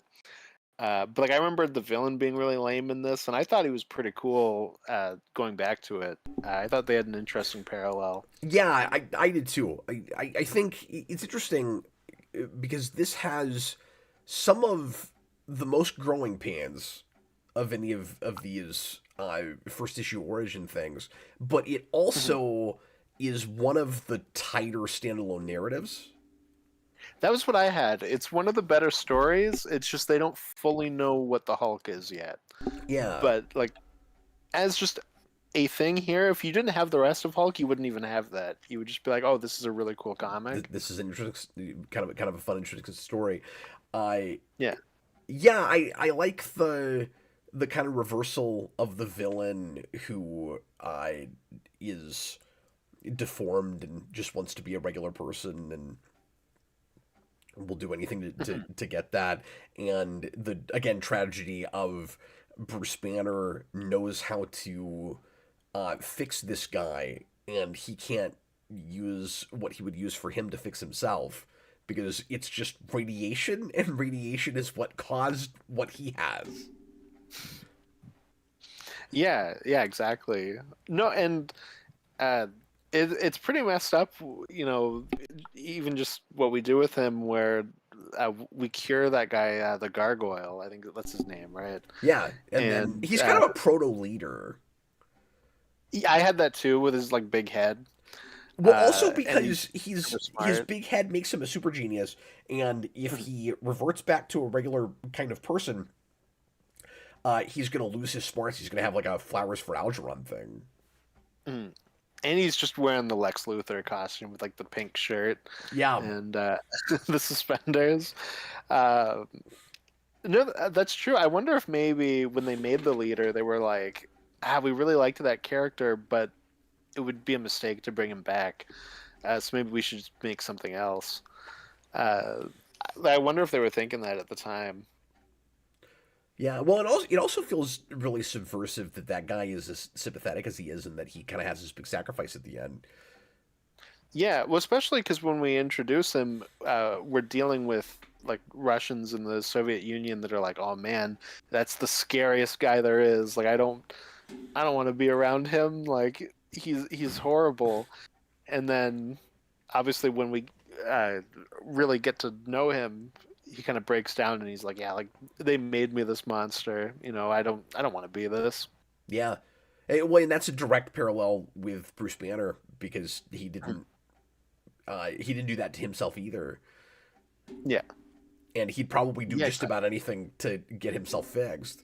And so this guy at first just seems like a real deformed, screwed up villain. And in a this stands out because in a grouping of a bunch of books, many of which will say, "Here's our villain. He's evil." This Yeah. does not do that. Especially for, like I said, the kind of Cold War era stuff, uh, where it's very much, we peel back the Iron Curtain. Here's this evil guy, and we'll do a thing like that later on in Iron Man, but it's a bit later. It's not right from the get go here, uh, like it is with the Hulk. The Hulk also has much more of the Lou Ferrigno TV size. Yeah, well, to the point where his shirt doesn't fully rip off. Like he can just be wearing his outfit, and it's like a little torn, but. Yeah, if you adapted this first issue straight away into something, it wouldn't even feel lame that you just cast a guy to play the Hulk because he just gets a little bigger. He's not really a Mhm. gigantic monster. Yeah, yeah, exactly. We're not fully there yet. He's not 12 feet tall or anything. Mhm. No, and that's kind of interesting. This is also one of the few of these that does, well, maybe half of them do this, that do like the part number breakdowns. And it's kind of interesting that, because I know Spider-Man does it, but Fantastic Four is the first of these, and it has some of the clear breaks, but it doesn't number them. That's true. Yeah. Yeah, I guess it doesn't. Yeah. It's I'm not sure why we were inconsistent about that. mhm. No, and that is something that they're just kind of weirdly inconsistent about. But I've always liked that as a choice, and that's part of what makes it feel like, oh, these guys are used to doing anthology books, where it's like even in, uh, like I said with the Fantastic Four, like even into this, like we're still kind of breaking it up into chunks, even though it is a full issue. Yeah, like I'm glad that we eventually get away from that, I guess. But Yeah. I kind of like the clear structure of it. It's interesting that a lot of them are in 5 parts Mhm. because that's the TV structure breakdown. Oh, sure. And so it's almost like you're looking at storyboards for an episode of television, and it's paced almost exactly like that. Like you can Mhm. see a lot of these as a 44-minute show. Yeah. It's not like that Owl issue of Daredevil where it's a full feature length story. This one's just a TV episode. Yeah, exactly. They weren't kidding though. That was featured. Like absolutely. Well, we do have with the first Avengers issue the was it book length Adventures? That honestly, it took longer to read than some other things. So I mean, that's fair. What else do you want to note about Hulk before we move on?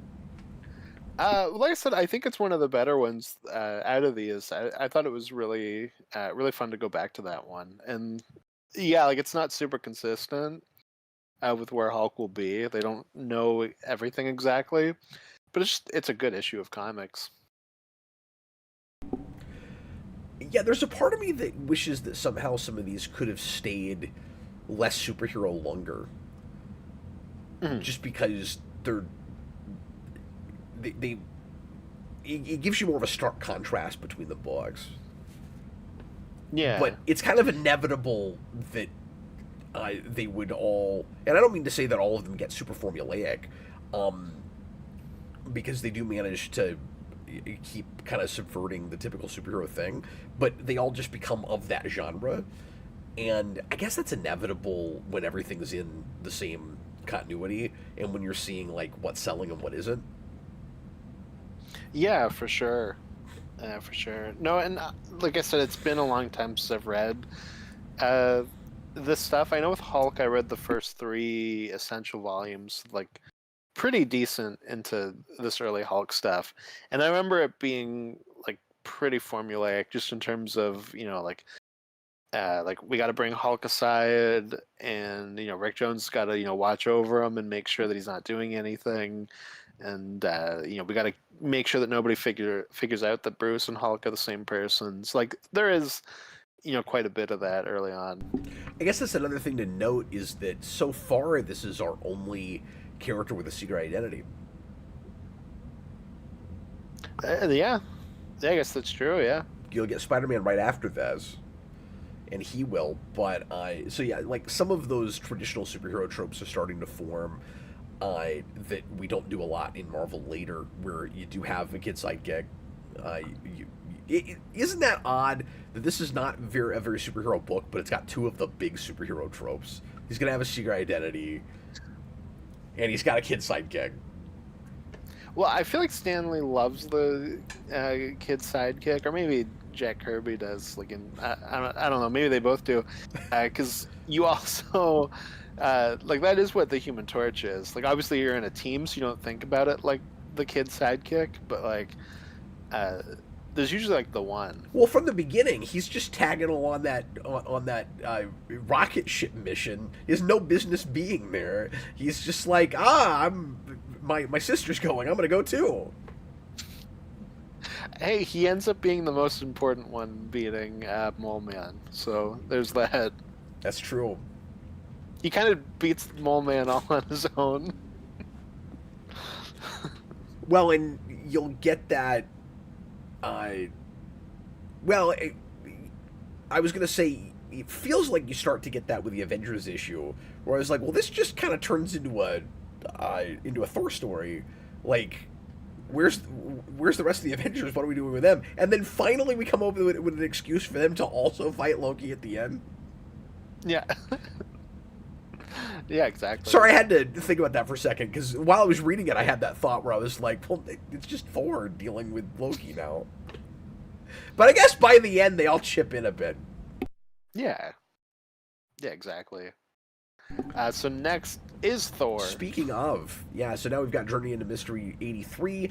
The other really big growing pains issue, and I would say even more so than Hulk, because Thor will start... Well, it's a couple things. Obviously, we hang on to the secret identity with Thor for quite a long time.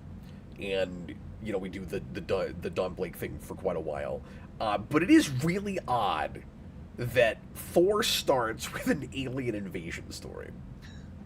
Well, so I had that while reading it. I was like, I can't tell if this is growing pains or if this knows exactly what it's going to ultimately be, which is a mix of fantasy and sci-fi. Because obviously, you know, you'll get stuff like Ego the Living Planet, I think starts in Thor, like under Kirby and Stan Lee and like High Evolutionary, like all that stuff. So I'm like, it's got the mix that Thor will have. It just doesn't feel mixed correctly yet. You know, and like, I don't think there's necessarily a bad issue out of the ones that we did. I think the first appearance of Thor is a fun issue, but it's weird. It's just kind of yeah. It's some stone men come down, and one of them is named Gore, like the God Butcher, and spelled the same way, I think. It is, yeah. It did make me wonder if Jason Aaron, when he went back to read old Thor, was like, I'm gonna note that name down, and then and then like those aliens are also basically what Korg is as well, like the big stone guys. So yeah, I agree with you that Thor is a blend of science fantasy and just straight up fantasy stuff later on. Where it feels weird and kind of off is in his first appearance in this first issue, he gets the hammer and it transforms him into something called Thor, and you assume that it's probably connected to Norse mythology in some way, but we get no other hints about any of the mythology. It's simply a MacGuffin that he finds that gives him powers, and where I think it does have massive growing pains, and I've not read enough to know if I'm totally right about this, but where it feels like it has massive growing pains is I feel like it's saying Donald Blake is still just Donald Blake, but he's got the getup of Thor. And then by Avengers, Thor is Thor, but it's Donald Blake turns into him. So I feel like there's an identity crisis here. I think it's maybe in like the next 1 to maybe 3 issues where we kind of settle on the idea that I think Thor was like sent to Earth and then like finds the hammer again, but like he's, you know, Donald Blake in disguise. While here you are right, like it is Donald Blake, and then it's almost like a Shazam thing, right? Where he grabs the stick, it turns him into Thor, and then he's Donald Blake as Thor. Yeah, because again, identity stuff where it's like in this, the hammer it gives you the powers of Thor, so now you're you look like Thor and you have his powers, but you're not really Thor. It literally gives you the powers of Thor. And then Mhm. later on, that seems to mean if you're worthy, you have the powers of Thor, and if you are Thor, and if you remain worthy, you have the powers of Thor. Mhm. Yeah, because I think they maybe explain it away that like Thor was sent to Earth like in the disguise of Donald Blake and like doesn't have the Does memories he of have being amnesia Thor. or Because something? I think they have to do like a thing where he's got to like unlock those memories like over the next like issue or two. Oh, weird. When we do get to like Asgard and whatnot. Because I It's was been a while since I've shocked read that. starting this that there's just this guy named Donald Blake that's walking around and Mhm. finds the stick. I was like, that's not what I thought Thor and the Donald Blake disguise was at all. And then what I thought was going to happen is when he gets the hammer, I thought it would be almost like a symbiote thing, Mhm. where like uh, the mentality, the personality of Thor blends with his or takes over or something. That's where I thought it was going. And then it isn't that Yeah. because he turns into Thor, and then immediately he goes, "Now I gotta rack my brain and try to remember what I learned about Norse mythology in school." God damn, I'm a doctor, not a historian. I don't know anything about Thor. That's just the excuse for That's him great. to go, okay, here's what my powers are. Because he's like, what can Thor do? Let's see. Okay, well, I can throw my hammer. It comes back to me. I can make storms. The exposition with how his powers work, but especially how he can switch back and forth between Thor and Donald Blake is hilariously clunky. Where he's like, and then if I do this, this happens. And I'm like, do you inherently know that because you have the hammer, or are you just futzing around and immediately the thing that you think might do it does it? I'm not really sure. I'm pretty sure all of this is here just to tell the reader what the rules are. Yeah, and we should also note at that point too. At the very least, I think this one and the next one are actually scripted by Larry Lieber. Yes, I was Uh, going to mention that too. yeah, so it's like Stanley's just the plot for these two. I think it's just these two. Um, and so I do find that sometimes his dialogue isn't as snappy. Like you do have some clunkier exposition like that. Well, I wonder if plotting means Stan Lee wrote a couple of paragraphs, and then after Lieber wrote this and then went ahead and published it, he went back later and he was like, "Okay, well, that's not actually what I meant with the Donald Blake thing. That's not what that was supposed to be." Uh, I think you're naive if you think he wrote paragraphs. I think he probably just went, Larry, Thor. And that was their meeting. What if a man was iron? Well, and that's yet another way to go to, uh, a major comic genre that's not really superhero, and kind of retroactively bring it into superheroes. It's another first appearance that reads like it's maybe superhero. It's not really, like, they're really dancing around it Yeah. by just playing all these Yeah. genres. Because you've also got fantasy comics. I mean, like, with everything we're doing tonight, they've hit every major comic genre. Yeah. And I also think it's important to note with Thor, too, that it's a book that doesn't exactly know its place right away, but it will be one of the big three books that Stanley cared about later Yeah. on. It's like it will eventually become more his thing to write.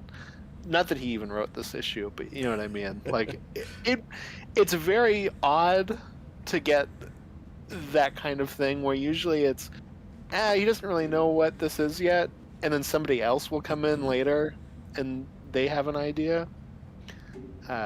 It's like it is one of the only ones that has that. Like obviously there are things that are like a little tweaked with FF from the beginning, but like for the most part, like it's just kind of Fantastic Four. Like it's just kind of building. Well, I think the two stories that most uh, reflect what they'll be later on, that, like, there's not all that much tweaking that's done, uh, to make them what we classically think of, or like modern, in our modern day, see those as, or Fantastic Four and X-Men. Oh, interesting. I don't have that with X-Men, but Fantastic Four I can see. Just that first issue, like after that, from what I've looked at, not so much. But that first issue, it's shocking to me just how much of the DNA of X-Men is already there. Yeah, I mean, I guess there's stuff. I don't know. We'll get there when we get to X-Men. But yeah. But with Thor, I don't know. It's not like an especially like deep story. Like Thor, I think to me felt like, if Fantastic Four is like a big adventure film, Thor is a B movie. Like, oh sure, you have like the kind of cheap Roger Corman stone aliens that come down, and Thor's like, I'm gonna beat you. That's a great way to put it. It feels like a comic on a budget, like a movie budget, but you can just draw anything you want to draw. And I'm like, why aren't there more things in the background? Why are we drawing at Vasquez Rock? That was a question I had. Vasquez Rock is in Norway, I'm sure. That makes sense. And with the stupid giant T on his belt, Thor looks like he's wearing a cheaper costume. Yeah, for sure. So it does definitely have that aspect to it, where I was like, oh, this is kind of a B movie. It's fun. And that's fun. I like that. It's probably the weakest of these. Mm-hmm. Yeah, it's probably my second weakest. Oh, overall. I'd have to think what's about your it, first though, weakest? I don't know. Is it X-Men? My first week it is X-Men. Is it but really? I don't know exactly. Oh. Yeah, we'll get there when we get there, but I don't know exactly where they all rank out after that. But... Is it just because sorry, I'm going to get ahead of us here. Is it just because they spend too much of that issue in the Proto Danger Room? No, they don't do anything except for train for like 2/3 of that issue just to introduce all the characters, and then Professor X goes, and Magneto just showed up conveniently right after I explained that there are evil mutants that don't want to help people like we do. Oh, there's one over there. Go fight that guy. The training stuff is some of the more dynamic Kirby art in that issue. It does. So, yeah, it's true. So no, like there's some good stuff there. Like I said, I don't think any of these issues are bad. Like, I'm not gonna say that. Look, I'm just saying that the basic concept is there, and that it's more it's more what I expect from X-Men than I thought it was going to be. No, that's fair. And if you had to just pick two, I feel like Fantastic Four and X-Men are the two. I don't know what the second one would be. Maybe sort of Iron Man. Yeah, see, I feel like Iron Man's more close to just being Iron Man.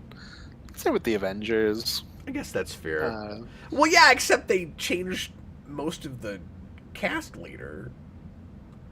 But I mean, they're also all the big major, like, this is who you think of for the Avengers, except for Captain America. Yeah. And Scarlet Witch and Quicksilver, depending on your era, but yeah. That's true, because I have that too, but I always think of them as, like, the secondary editions. So, like, there is that part of it, but I've also read this stuff with Avengers, so, like, that's also part of See, I having hadn't, and for the longest time I had to, I thought they were there from the beginning, so, like, I had to train myself to remember that they're not. And so, like, I know that now, but for a long time because they're in X-Men for a bit. Yeah. And, like, pretty quickly, they might pop up in, like, issue 2 or issue 3, I can't remember. No, they're in, like, 3 or 4. It's really early. Yeah. Yeah, no, it's very early. And, like, I knew they were mutants, but for the longest time, I didn't think they were even introduced in X-Men. Like, I just didn't know that. Mm-hmm. Yeah. No, because I think they come into Avengers in 16. Anyway, talk about Iron Man. Iron Man is this fella. Oh yeah, Cap got me this for Christmas. I gave Austin that for Christmas.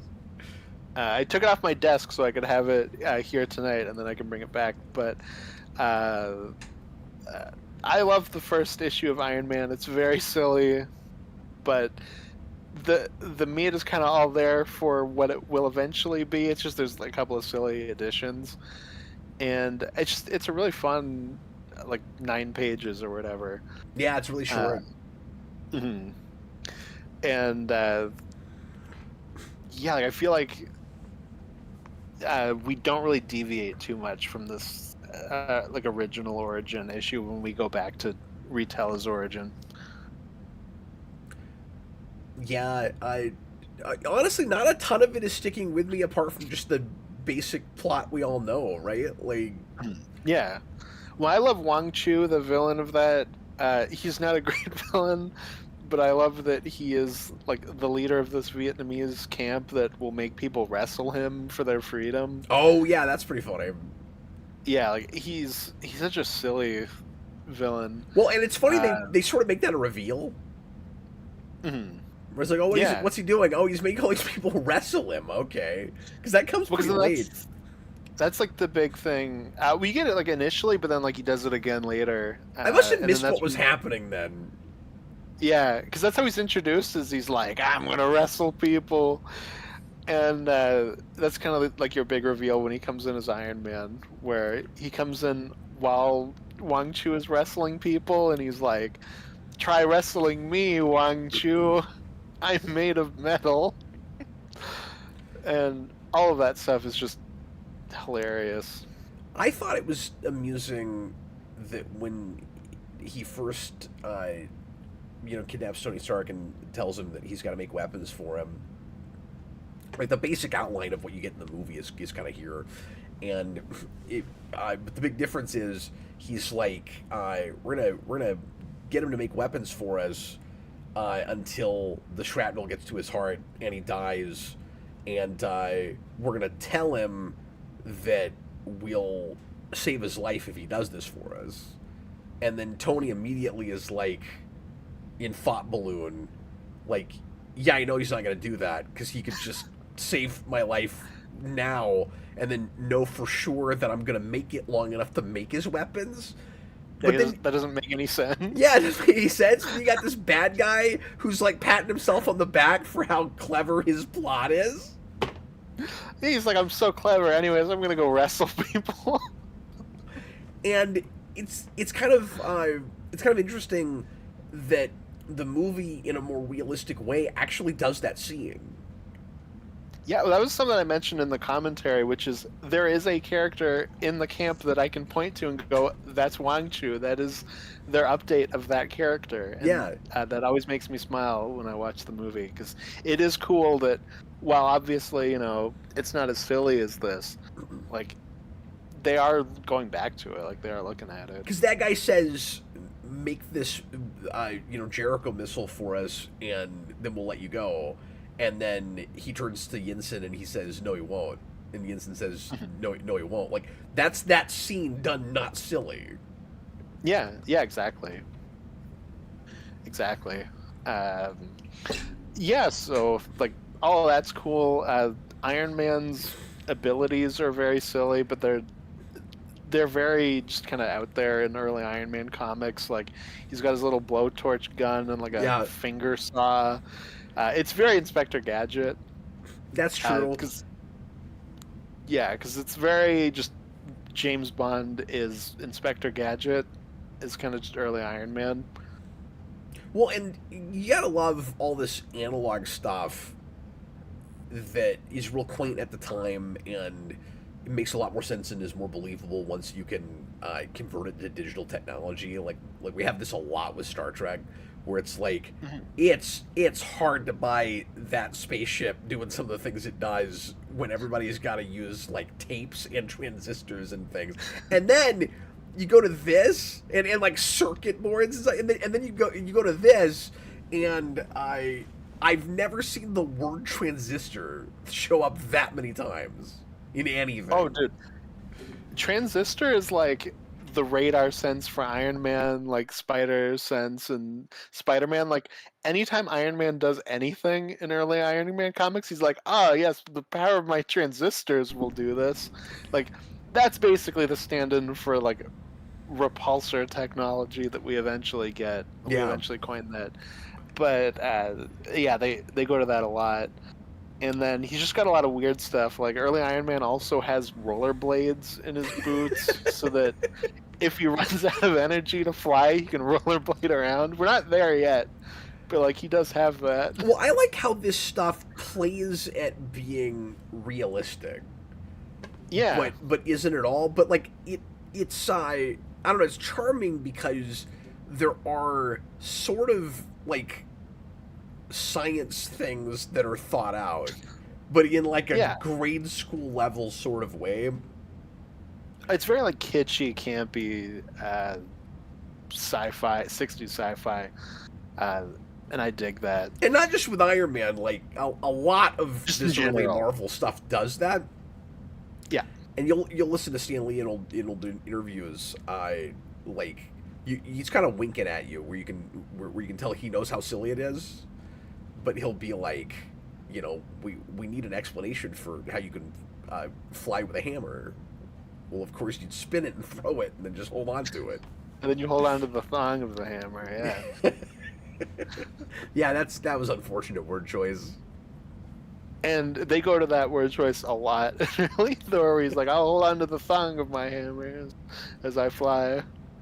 But you get things in this like, I don't totally know how the suit works.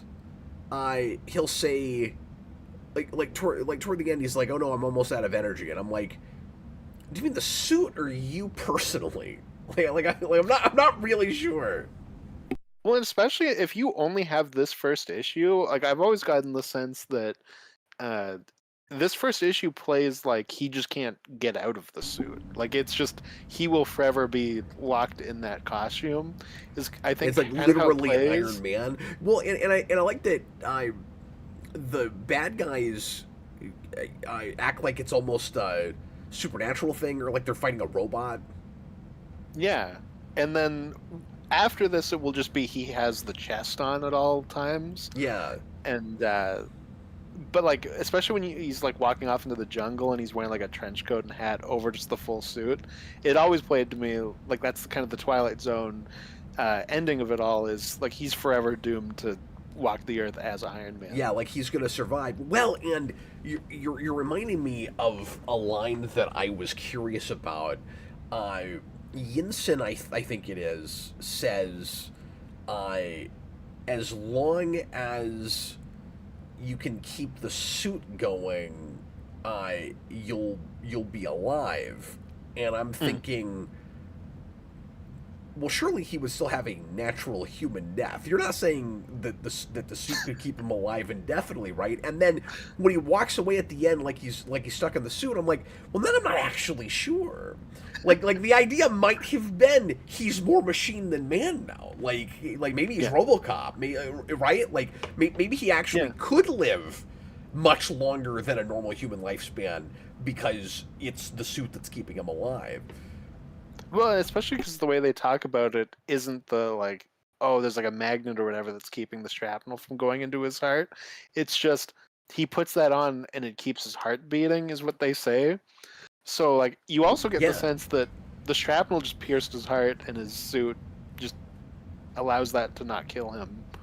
I guess I missed that. Yeah. So it's not the shrapnel anymore. It's Yeah, he specifically says something about like, oh, my heart will keep beating with this on when it's there. Yeah. So I don't know exactly how that works, but yeah, almost like it's an artificial heart. Like he has a heart, but it's powering his heart or something. yeah, I don't know. It's like you said, it's thought out for a first grade science. Yeah, like it sounds good if you don't know anything about anything. Well, yeah, because the reason I brought that up in the first place is you have that line where he's like, oh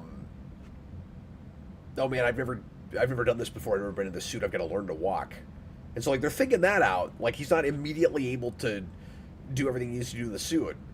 But then 30 seconds later, he's got it perfectly figured out. Yeah. No, I like that detail. I think that's cool. And we also don't have repulsors yet. The closest we get is he shoots oil out of his finger and then lights it on fire with his torch, Yeah. which also makes him the only character out of these that kills their villain at the end. Oh, that's true. Like, the villain in Hulk does die, but it's more of like a suicide thing. Yeah. Uh, Yeah, like I said, this it's is a straight up self-sacrifice. Iron Man kills his villain at the end of this. He kills Wang Chu, he blows him up. I thought that was interesting because that's very different. Yeah, this is definitely one of the more effective of these stories, but it's also in some ways one of the silliest. Mm. Yeah, and like, there's certain just of the time stuff you gotta give it. Yeah. Like, with some of the like the Vietnamese people in it, you're just kind of like, as a '60s comic, like, just kind of is what it is. Well, and I feel like some of the stuff that the movie does is like with Tony's character, is here inherently, but is drawn out in the movie and in maybe in other things. Yeah, because here he's just kind of a suave guy, but like, there's obviously issues that that Tony has as a person that he's kind of growing from to some degree, but like, Yeah, it's we're not. not really talking about a lot of that. It's like the skeleton is there, and it seems like it would be really obvious to bring that to the fore and be like, you've been making weapons for the government, and you're not thinking about the implications of that, and look at what almost happened with it, and like, this is your penance. You're paying for your mistakes by having to be in a living weapon. None of that's Yeah. talked about. None of that's really there, like, except No, kind of and inherently, I guess, maybe. the way Stan Lee's kind of always talked about it is like, oh, here's this kind of rich weapons maker, like somebody that you wouldn't typically like, and we're gonna make him somebody that you do like. And so I think that if that is true as part of the initial concept, it's probably just we don't want to lose that aspect by having him learn to not be a weapons dealer in his origin. But there's also a kind of thing in early Iron Man where you can tell when people really start to turn on the Vietnam War, and there's like a kind of downplaying of it, where it's like, let's kind of not focus on that stuff as much, so that he's dealing weapons for this. That's a good point. I'm looking at this through maybe too modern of a lens, where it's like at the time you wouldn't immediately look at someone dealing weapons for the government if you trust the government as a bad thing. But then again, at the same time, he's saying we don't typically like those people, but the implications of the weapons would be different in '63 than they would be in '69. Mm-hmm. Yeah, exactly. So I feel like there is kind of a point where they go, oh yeah, And then maybe let's not draw that out as one of the big characteristics of Tony Stark. yeah, no, that's fair. And then it's kind of ironic that in this version it happens to him in Vietnam. Mm-hmm. Yeah. Before that war becomes what it becomes. Mm-hmm. Yeah, exactly. And yes, you just kind of have that exactly. Oh yeah, R.J. Godzilla also mentions too that he also talks about Alex Stanley talks about it being Howard Hughes as a superhero, Right. And you do have that, obviously, but well, and if you look at the special features on the initial Iron Man disc, Favreau brings that up just over and over again. Oh really? Yeah, just constantly. Yeah. When I've always seen, like, part of what I love about Iron Man is that it's just kind of, in a way, the ultimate like James Bond superhero thing, where obviously it's not exactly James Bond, but like there is like a spy, but mixed with like the business side of it as well, thing to that character. There's just like a flavor I like, especially in this period in the '60s. Yeah, that makes a lot of sense. That had to have influenced it some. Yeah, and he's very connected to Shield, like very early on too, where Well, now like you got almost your from the Spy get go. comics. Yeah, and then almost from the get go, he's got like a Shield liaison that works under him. That's one of his main supporting cast. It's it's a big part of that character. But yeah, I think it's really interesting that Bruce Banner is played as so altruistic and then tragic, and Tony kind of has that. Like, Mhm. I don't know. The book is almost indifferent towards his morality. Like, is he Well, yeah, you altruistic, don't or really. is it just sort of letting us decide how we're gonna judge the man? To some degree, he's almost like a man having a lark at a certain point. Like you even kind of get that with him in that Avengers issue. Where he's just like, "That's a fun thing I'm gonna do." Yeah, where maybe what's supposed to be fun about him is he's almost like the opposite of Spider-Man, where it's not for him anyway at all about the responsibility thing. Yeah, for sure. Because I mean, he he kind of puts a suit on to in a like selfish way, like just to save himself. Mhm. Yeah, exactly. And then, Whereas in the you movie, know, it's much more like I've got a second lease on life now. mhm. Yeah, because like we've always talked about, like it kind of mixes his and Doctor Strange's origins together, where you kind of take more of that character arc Yeah, and apply it to, like you said, it is stuff that is kind of here. It's just not exactly what it's getting at. yeah, it's It's not interesting. like you have the narration at the end that's like, and then Tony Stark walked into the jungle and was like, "I will never deal weapons thanks to Yinsen, who told me that like with great weaponry comes killing." Yeah, it's so weird. Like shortly after Spider-Man, Mhm. you get a skeleton of what looks like a parable or a cautionary tale, but you don't get the big preachy message.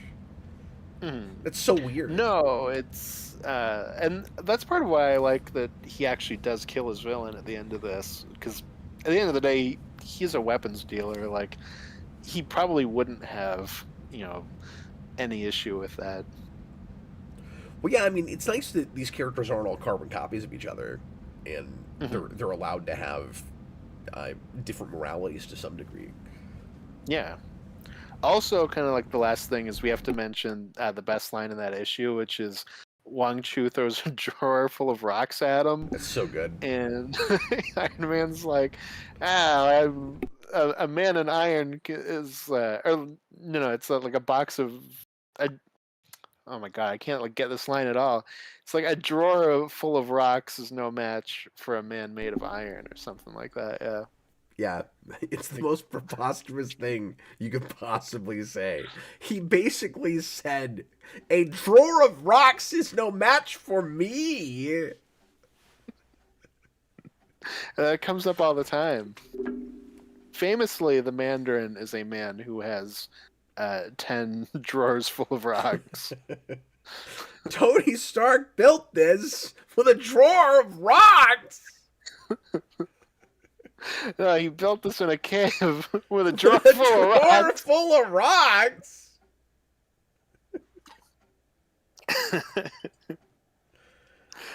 There you go. That's the original box of scraps line.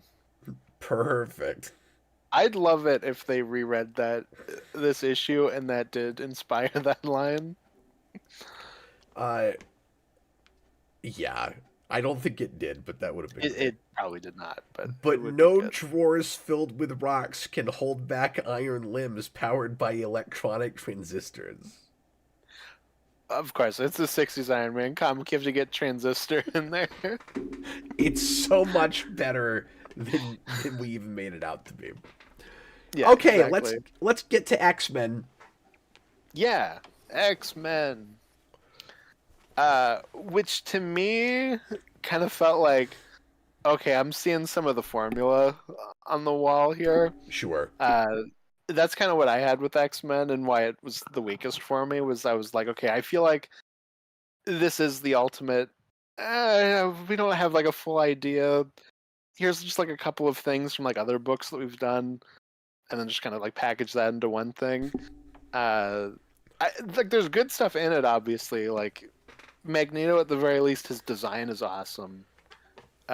His plan I don't understand, but it also really feels, and it doesn't help that they put it on the cover of like an FF like adventure or whatever. Yeah, It really feels like they broke down the first issue of Fantastic Four and went, okay, this is the formula, they're and trying then to just like reverse fill that, engineer it. reverse engineer that, yeah. Which obviously I never felt when I originally read this, because I'd never read the Fantastic Four one yet. But reading them, in close proximity, I was just like, okay, like I don't know. I feel like you don't fully have anything here. I guess my thing is, this is the one where it's harder for me to put myself in the time and place, and I don't know if I would have liked it as well if I wasn't already familiar with X-Men. And Yeah. so it's more just retroactive. Oh, good, this is X-Men. You know what I mean? Mhm. We are already kind of talking about world that hates and fears us, and I like that it's a school that's a front for what they're really doing, as opposed to like actually a school. Actually, that's kind of a fun idea, and maybe the thing that most makes it stand out from the rest of it Yeah. No, that's fair. is just that it's this kind of like secret headquarters thing. Like it's kind of fun that they're characters that don't have secret identities, but the the place is a secret. Hmm. Yeah. No, it's almost like they live in like the Sanctum Sanctorum or something. Uh, Sure. yeah, because it is, well, especially with like the FF archetype thing, where I was like, okay, like Beast is your thing. Uh, Professor X is kind of the Reed Richards is like the leader that like brings everybody in. Uh, Jean Grey is girl. Iceman is your teen sidekick. Angel is like the pompous one, and that was where I really had the Power Rangers thing. Was I was like, oh, they kind of all have like their one character trait, Yeah. and then Cyclops just exists because he's also not really the leader yet. So I'm like, I don't even know what his character trait is yet. Yeah, no, you don't even have like stoic leader guy. He's not really Jason or Leonardo yet. He's just there. Yeah, it's like if Yeah, Leonardo that's wasn't fair. the leader, so you're just kind of like, oh, you lost like your one character trait. So like that was part of it. Was it just kind of felt like these characters aren't fully formed yet, and especially with the downtime we have with the X-Men in this issue, so much of it is just kind of, Jean Grey's hot. Like I wish I could kiss Jean Grey. That would be so cool. And like Yeah. that's it. Well, that's what everybody always goes back to with this issue. Like Yeah. that kind of eclipses everything else for people, where it's like, wow, all of these guys are so obnoxiously horny. That's all anybody remembers.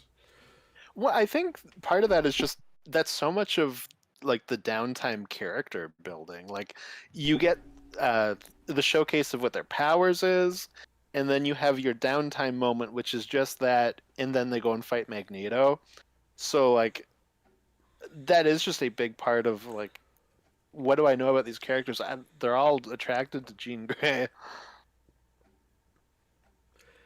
Yeah, no, that's fair. I don't know. There's just kind of a. I'm sorry, it's getting late and I'm fading a little bit. No, you're okay. Um, You're okay. I, I, I think there's just kind of like an attitude and in an atmosphere that I'm digging from it that Mhm. I does remind me enough of like other later X-Men things that I like. Because I thought, and I had read this before, but it's been forever, and so I thought I would sit down and go back to this, and it would just almost feel like a totally different thing. Like I was expecting generic, and it doesn't read totally generic to me. It sounds like you're getting more generic from it, in I comparing it to do. Fantastic Four, and that's fair.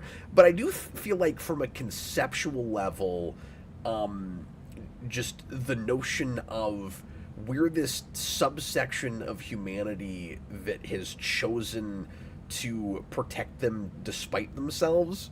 That's like more in there at the fore than I expected it to be, and then the Yeah. idea that uh, there is I guess I'm just liking idea and flavor over like character work, because I also just knew that a lot of these characters don't really come alive until later, so like I'm not really expecting much of No, that. and like I said, I've read this whole like era. Like I've read Volume 1 of X-Men, so like I did know kind of what I was getting into. But the message that kind of jumps out at me with this, even more than just like bigotry, hatred, fear of people that don't understand you, like that's inherently there, but it's not preachy about it the way X-Men will be later, or like exploring it the way X-Men will later. It, the message of this comes off a lot more. There's good and bad in every subsect of people, where it's Hmm. where it's like I I don't know. It's kind of refreshing to go back to this and see like a group of outcasts that are kind of shunned by society that go uh, like not just we're gonna help the people that aren't like us, but also um, there are bad ones of us also, and we're gonna go after those people too. Like, there's just something kind of refreshing about that. Yeah, and I think for me, because it's like the way they handle it's just kind of awkward. Where Professor X is like, "Oh, we're mutants. Like, society's gonna hate us. We have to, remain a secret until the time comes where we have to fight evil mutants." Oh, there's an evil mutant. Let's go fight them. And then Yeah, they fight them, and then they're yeah. like, the army people are like, "Oh wow, you guys are fantastic. We're gonna make sure everybody loves you, because you guys are great." And like the mutant thing doesn't even come up, but it's like all of that just plays so awkwardly. Where I'm like, I feel like you needed to do like a Spider-Man thing, right? Where like maybe something about it goes right, but then something else goes wrong. So Yeah. it's not just perfectly a happy ending by the end. No, you're right Like it about that. almost feels like we need to be remain a secret because people are gonna hate us. Until the right moment. Oh, the right moment came. Okay, yeah, no, we're not hated. Like we're the heroes. That's just kind of how it felt. It feels like because I also get where you're coming from. Like I feel like the crumbs for what will make this interesting are there. It's just you needed somebody to draw that line through them and say, okay, this is how you make this interesting. Well, and then I've heard that the problem with this run overall is after this, uh, it's very often not the X-Men trying to stop the evil mutants from hurting regular people. It's just generic heroes fighting bad guy stories, and very Mhm. often they're not even mutants. And so it feels like there is maybe kind of a waste from this with this concept, from what I've read and what I've heard, because I've not read any of the rest of this run. Yeah, it's been so long. Like there is definitely a lot of like the Brotherhood of Evil Mutants as the villains, and then we get the Sentinels. It's like there is plenty of that stuff, but I'm sure there's also like a mix of things. It's just it's been too long since I've read this material. Like I watched a But video about this the other day, and it's like the second, even maybe like the third issue, just don't even bring up any of that, and it's like that's the yeah, concept of your book, and very immediately yeah, after this, you're not even dealing with it. yeah. It does just kind of feel like what's a thing that we can say so that we don't have to come up with an origin. It does just kind of play like that. Yeah, well, the whole X stands for extra power thing is irritating to me. um, Partly because I got tired of hearing Stan Lee bring that up in interviews, like it was just the cleverest thing anybody's ever thought of, and partly because, and again, like this is retroactive and this is not fair at all because I've, read and watched lots of X-Men things over the years, and this is the first issue, but I guess they came to this accidentally because I always saw, the X-Men title and like the X idea, as I don't know, maybe a double entendre. Like it's not just the extra power business. It's people don't see us as the same as them. We're not men. We're X-Men. We've been shunned. We're no longer considered men. That's how I always read that title. It's like a lot more Yeah. of a cynical title than it's talked about. When I always thought it was extraordinary people, or men. Yeah. So when they say we're the X-Men because extra power, I was like, what? What? We're the extra power men? So even that, I was like, what? Doesn't make any sense. Yeah, no, extraordinary is kind of the more obvious thing. Yeah. It's also awkward that this world just all of a sudden has this giant leap in evolution with no explanation whatsoever that apparently goes back a single generation. And like that's always weird with X-Men, and it's a hard thing to explain, but we usually later on like to be just kind of ambiguous about it, where it's like it's hard to tell how far back it goes, and then maybe something has happened where more people's X gene gets triggered now when they become teenagers. The biggest surprise for me in this, which we never go back to, I don't think, or likely we never go back to, is Xavier thinking that he might be the first mutant. Yeah.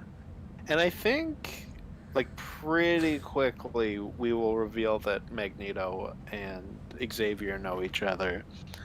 From what I remember, Yeah, I 'cause think there's like a whole thing where they you don't have get that like a here at all. mind discussion. Yeah, and you don't have that here at all. I think it's played as a reveal where it's like, oh man, what's Xavier's secret? He knows Magneto. Oh my god. Well, and there's no sense here that Magneto has a chip on his shoulder about human beings that they wronged him and that he's trying to get revenge on them, but just that generically he thinks they're superior because they've got powers and the humans don't. Yeah, well, and his whole thing is weird because it's also just the Mole Man thing in the first FF issue. Because in that, Mole Man is like digging holes and like burying atomic power plants, and his whole thing is that he's like, once I've buried all of them, there's going to be like no power for most of humanity, and then I will invade with my mole army, and then I will take over the world. In this, Magneto just walks into like a nuclear power plant or whatever, like a weapons depot. I don't know, and he's like, I claim this for mutants, and he just hangs out there. Like, does he just plan on living there? Like, what is the end goal here? It's very weird. And then how many mutants do you think are going to be with you as opposed to against you? Because he's also like, some mutants don't deserve to rule the world, I guess, just because they don't want to. Yeah, they believe that people are cool, I guess. Well, I like what this They book looks like a lot. Yeah, no, I mean it's got some good artwork. I do think I like that of the Xavier two- already has his crazy eyebrows. That's why it feels like an X-Men comic to me, Austin, because Xavier already has his really sharp, crazy eyebrows. yeah, that is true. Even if Iceman I- has no face. I do feel like of the two, because they came out the same day apparently, and I didn't Yeah. know that until today. But X-Men and Avengers, I do think Kirby paid more attention for his art in Avengers. I do think it looks better. Ooh, I But- don't have that, but that's all right. Oh, I think it does by like a considerable amount. But Okay. the X-Men book does look good. Like it's not like bad Kirby or anything. Like Kirby's always great. I just think the Avengers issue overall looks a bit more cinematic, if you will. Okay. But yeah, overall the issue itself is just kind of fine.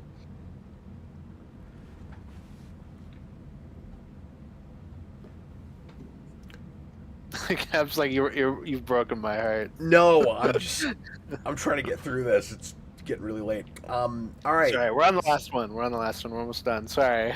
No, you're fine. We had to start a little later, and I'm fading a bit. Yeah, so we'll go ahead and talk about this first Avengers issue. Um, I don't know, man. I like I said, this feels like a big event, but it's also weird the ways in which the story is kind of small, and it reads a bit uneven and odd to me.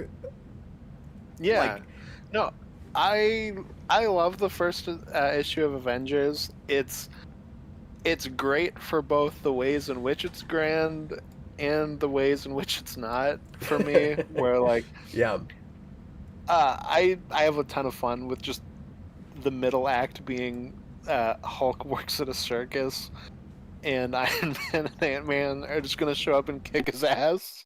some baffling choices. Like, why was that the thing? Yeah. No, and this, like, for me, if X-Men is the formula, Avengers is so just not formulaic, where it's so weird in its choices, and, like, I don't fully understand why that we made some of the choices they made, but I almost, in a way, respect it for that, where I'm like, I mean, this is so just kind of weird and different. You know, it's interesting that we specifically picked a villain for one of the heroes to then kind of turn all the heroes on each other, which feels very Marvel in setting them up. And like, I don't know, I think all that's fun. I like Thor's little adventure where he goes to Asgard to fight Loki. All of that I think looks really great. Yeah, I don't know what it is. I just wasn't super impressed with the art in this one. Like, it's fine. Yeah, yeah, I don't know. I think especially like right from the get go when we opened with Loki and Asgard, I was like, oh, this looks really good. Especially when we then go to Asgard. Yeah, I think maybe part of it for me is just the way it's colored, and I don't know if I'm looking at like later coloring or something. Hmm. Yeah, I'm not sure. I just read all these on Unlimited, but no, like this is one of the ones too where like this was the first time I've read it in color too, so it was nice getting to see that. Oh, sure. Yeah, like I said, I had never looked at this. Hmm. But yeah, and I think it does a pretty good job. I mean, Thor gets the most to do, which makes sense because Loki's the bad guy. But Well, I think that's part of uh, the problem for me is I've just never been a giant Thor guy, mhm. and so like just starting this from a Thor place, like half of it I feel like I'm reading a Thor comic and I don't really care that much. And I think Loki is not that I've never liked Thor. Obviously, I've reviewed all the Simonson run and I really like that. But like early Thor, especially, I'm like I don't even understand the Don Blake thing. That's part of the problem is I'm just confused as to who even this character is. And then Loki's plot is so weird and random. I we're like and I guess this is kind of fun, and you're right. This is a very Marvel-y kind of idea, where it's like Loki accidentally brings this really powerful team together that will become like one of the most important things in the Marvel universe. That's kind of fun. His whole plan is, I'm gonna astral project, and I make people see hallucinations to force Thor into a trap where he'll actually come back to Asgard and fight me. Like, that's how you brought your big superhero team together? Yeah. It's like he can't fight him in this world, so he's just gonna astral project and then accidentally bring like more of a team together. Okay. No, that reminded me of like Dormammu, where he's like, I'm not allowed to go to this place. Nevin says that I can't do other things to screw with you. So like, yeah, he's just like, I can't go to Asgard because Odin won't let me. But he never said I can't astral project there, and then I can just cause mayhem that way. And then when Thor finally gets to fight Loki on Asgard, he's like, haha, I made a deal with the trolls for them to kill you. So you Yeah, have that that for was like a weird. second. It comes like out of nowhere, but the troll design is so cool, and I don't know, I really liked all the like fantasy kind of grandness of all that stuff, mixed with just how not grand everything with the other Avengers fighting each other is. Well, it's almost like Thor brings that B movie thing you were talking about earlier with him. But then it's weird because he's not the B movie side. He's off on like an actual like expensive adventure while everyone else is filming their own little B movie Well, yeah, exactly. side. He brought it with him and then he dropped it on everybody else. Yeah, exactly. He's making them do it. Yeah, and then you know your motivations, like Iron Man's basically just like, I've always wondered if I could beat up Hulk. I guess I'll go find out. Like that'd be cool. Let's see if I can do that. And like Ant-Man and the Wasp shoot out of a giant cannon with their ants, I guess, or they land on ants in midair. I don't know. Well, like I said, they just spent a lot of time arguing about the fact that she likes Thor, and Ant-Man's like, "Do you think about anything else?" She both really loves Thor and really hates Iron Man because he's ugly and Thor is hot. Is she already complaining about that here? Yeah, I because missed she's that. like, oh, why did Thor have to leave? Like, why couldn't Iron Man have left? That guy sucks. I like the part where Iron Man throws wheels at the Hulk, and the Hulk's like, "You can't hurt me with wheels." Yeah, and I like, Hulk and Iron Man, they like stand off. They're like, okay, we're gonna fight. And then the Hulk just punches Iron Man in the chest, and he's like, oh, yep, he's damaged my batteries. I can't keep going. I don't know. It was just that issue is just really fun to me. Like it's very just classic Marvel, and like it's part of just that the Marvel universe exists. Let's see these characters play off each other. Yeah, that was the best thing about it for me. Like I said, it does feel like a big moment. And for better or worse, like there's really unlikely ways of getting these characters together, and like it is unpredictable. In some ways, in just baffling. I don't even know why you did it. Kinds of ways. But I like that it isn't formulaic in they all come together to fight a big threat, and then now they're a team at the end. Like I said earlier, I feel like a lot of what I had to say about this I said earlier in the video, but they have to all kind of operate pretty separately through a lot of this, and then they do finally come together by the end, but as much to fight the Hulk as to deal with Loki. And then by the end, finally, they add Hulk to their team just because he's like, well, I guess you're going to keep fighting me if I don't join your team, so I guess I'll join your team. Like, I like how begrudging some of this is. Yeah, no, exactly.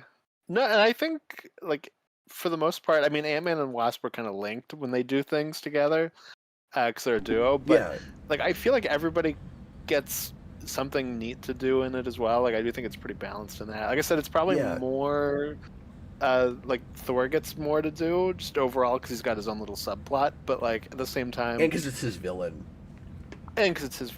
but there's never a point where I'm like, like the Hulk didn't get to do much in this issue, or like Ant-Man didn't get to do much. Like I feel like everybody gets some cool stuff to do. And even there's like a point where I go, oh, Ant-Man's not really been here for a bit. He then gets to lock Loki away at the end. So it's like, oh, Oh, he that's true. disappeared for a little bit, but then he gets like a big moment when he comes back. So Well, and I think the reason the Hulk is brought in as uh, like the secondary antagonist uh, is so that it doesn't feel like the whole thing is just everybody's in Thor's world, and mhm. like Yeah, like the whole thing is Thor's world. They're just all living in it. yeah, exactly. Because I turned around a lot more on it at the end because I felt like that's where it was going. Mhm. Where at one point it's like I said earlier, it's just Thor fighting Loki, and it looks like it's gonna maybe just end with that, and then Loki manages to show back up, and then everybody's got to fight him, and I'm like, okay, well, like now it's like actually your first Avengers comic. Yeah. Oh, well, that's one of the funniest things is that Thor beats Loki, and then he goes, Yeah, like all those other guys like united to do this thing, like they should also get a chance to kick Loki's ass too. It shouldn't just be me. That's not fair. So then he just delivers Loki and he just drops him in front of them. He's like, "Here you go, guys." I appreciated that. Yeah. Yeah, so I thought like all that stuff's really fun. Now I feel like it's kind of a showcase of how like tonally different uh, all these characters' individual comics are, and how Mhm. putting them together is kind of a dysfunctional idea in the first place, and so it carves out.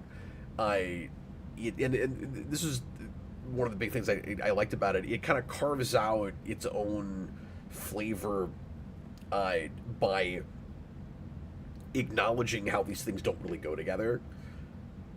Mhm.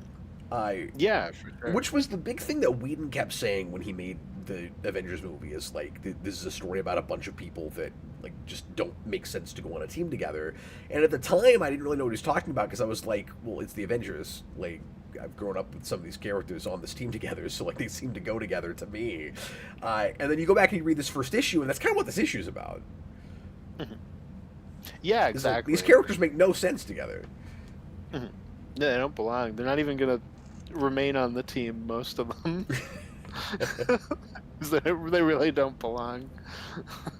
Well, it's funny because it. I mean, maybe I'm reading too much into this because I know a little bit about what happens later, but it kind of reads at the end like uh, they all are kind of excited about putting this team together, but it's probably not going to work out. It sort of reads that way. Well, I like Iron Man's line because it's both funny because it feels like it's saying to the readers, like, "Don't worry, their books will continue," but Yeah, it also kind of has what you're saying, where Iron Man goes, "Yeah, we can be a team and also do solo things as well simultaneously." I don't want to commit too much to this. Yeah, exactly. Hey, he'll give them the Avengers mansion, so he committed the most. Well, and I feel like it's also the narration at the end is kind of promising that, or like trying to get you into a headspace where it makes sense to see these characters together month to month because like they have their own books, Mhm. some of them, but Yeah, then I. Somehow they're also going to be going on adventures together at the same time, and yeah. I don't know if a reader might have picked this up thinking it could be a one shot. That's true. Yeah. Um, But but that's no, a and I thought. think from what I remember, because again, it's I'm going off of almost like decades long, actually probably even more than that now, memories. But I feel like the Avengers does a good job of keeping that like event feel, and it does help that these characters have their own books, but they're all like 9-page segments in anthology books. So it's like they all get their own little small stories, and then they come together for really big full issue Oh stories. yeah, because again, I guess none of these have their own full on titles right now. hmm No, because they're all the characters that can't fill their own. Like even when Captain America comes in. He shares Iron Man's. Like he's just part of Tales of Suspense. Yeah, it's just interesting that you have to put them all together before they're an A-list property. Hmm. Yeah. And that remains true going all the way up to at least the 90s. Hmm. Yeah, for sure. No, and there are characters. I mean, that's not fair because, like, Thor has a big run, and like Hulk has an ongoing for a long time. Like, but they still don't feel as important to the overall Marvel universe. At least most of them, until you put them together on a team. Like a lot of these characters, I just think of as team characters and not singular characters. And I know I'm not alone about that. Yeah, I mean, like eventually they'll get their own books. I'm actually not sure about Ant-Man. I don't know the history of Ant-Man's publication, but he also gets Scott Lang by the time, like, Iron Man's got his big boom in the 80s. Well, and I mean, I'm not even talking about Thor. Like who's allowed to have a book so much as just what the perception is of like whether they're top tier or not. And I think by the time Peter David gets it, Hulk probably is a top tier character or a lot closer. But I don't think Iron Man is for a long time, even when he has his own book. Mm-hmm. Yeah. To most when Hulk also, his book gets canceled pretty quickly with issue 6, but somebody else mentioned this too. But he also jumps around, like he's a really common guest character in books too. So like, he's a big crossover character, and then he felt like a guest character in his own cartoon show in the 90s. Yeah, which is crazy because he is like one of the big 3 at Marvel, even by that point. But that is weird. RJ Godzilla says, I love how Ant-Man and the Wasp load themselves into a gun to fire themselves into action. Like that Human Bullet guy from The Tick. Well, that would just be the Human Bullet who loads himself into a cannon. Yes, he does, and then he needs his son to light the fuse because he can't light it himself. So he always needs a family member to do it for him. That's how you know Ant-Man is smart. He puts the little lever that he can pull while he's in the cannon. Yeah, that's much smarter. He doesn't have to say, fire me, boy. Exactly. Fire me, Wasp. But no, I thought about that also. It's pretty great. But yeah, I think overall, I just had a ton of fun coming back to this stuff. Yeah, I'm glad you picked it. And I'm glad we did these all together, as opposed to doing all the runs. And we can go back to some of these, because you've talked about starting at issue 2 for some of these down the road. Yeah, that's probably what I'll do for my next pick, but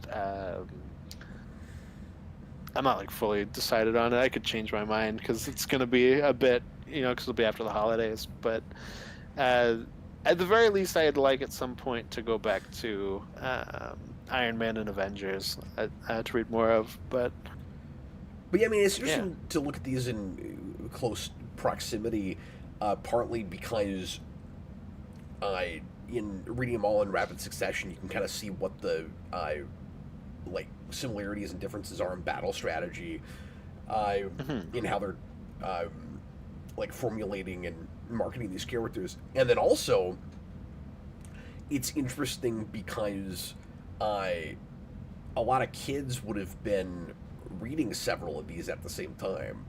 Like we always do vaults on several issues, and with modern stuff, obviously you've got like the 5-6 issue arc, and back then comics were a lot more one and done. Of course, you get more of a full story in one issue, but I think we take for granted sometimes the experience that people would have had reading these books at the time, where several things come out in a month and you read all these different characters like in that month. You're not reading trades, you're not reading 6 issues of somebody, if you're reading six issues, you're doing this. And so this is also kind of fun because it gives you the experience that you would have had more or less. Exactly. These didn't all come out in the same month or even the same year, but you know what I mean. Yeah. No, just like a fun royal sampler, if you will, uh, of this time. And especially, everybody talks about the Spider-Man origin uh, again and again, as Weird Al said. But uh, especially, I just thought it would be really fun to, compare them, reading them kind of back to back and see kind of what things that they do in similar ways and what they do differently. Well, even though we didn't review that, I almost wish I'd had the time to go back to it because I still couldn't help but have it in the back of my mind because that's so foundational for Yeah. um, kind of thematic stuff with Marvel, where I feel like every character is on kind of a responsibility spectrum, and so it's kind of interesting that we didn't talk about the big, like arguably preachiest, like, uh, moral lesson story that everything else falls on, kind of a line with. Yeah, for sure. No, I mean, I think probably that's my favorite of these. If we were to like include all of them, including the ones that we didn't talk about tonight, I think it probably is the best one. But I don't know, just a lot of great stuff. Well, in a lot of ways, that's still the most, for the time, subversive of them.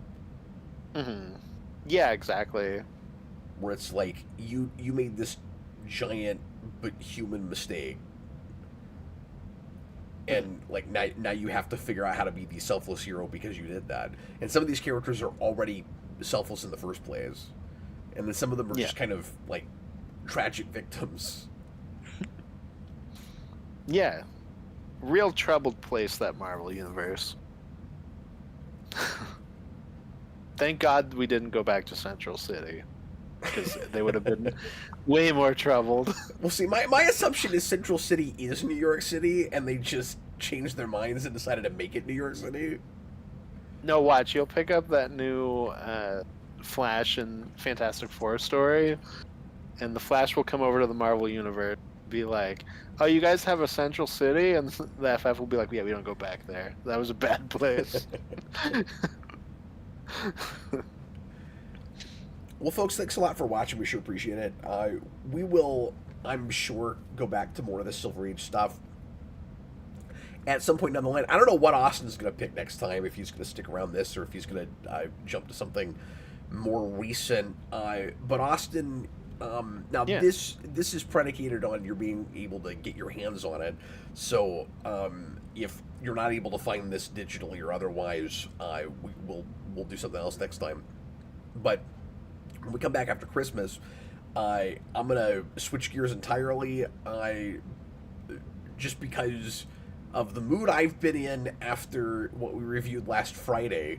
But Austin, I'm gonna have us go through, and I've not read more than a couple of these, but I own them all now, and I probably want to do this because I'm excited that I was able to finish this collection.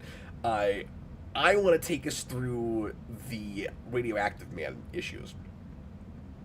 Oh, cool. Which Yeah, like sounds good to me. 5 people will watch, but it'll be fun to read those.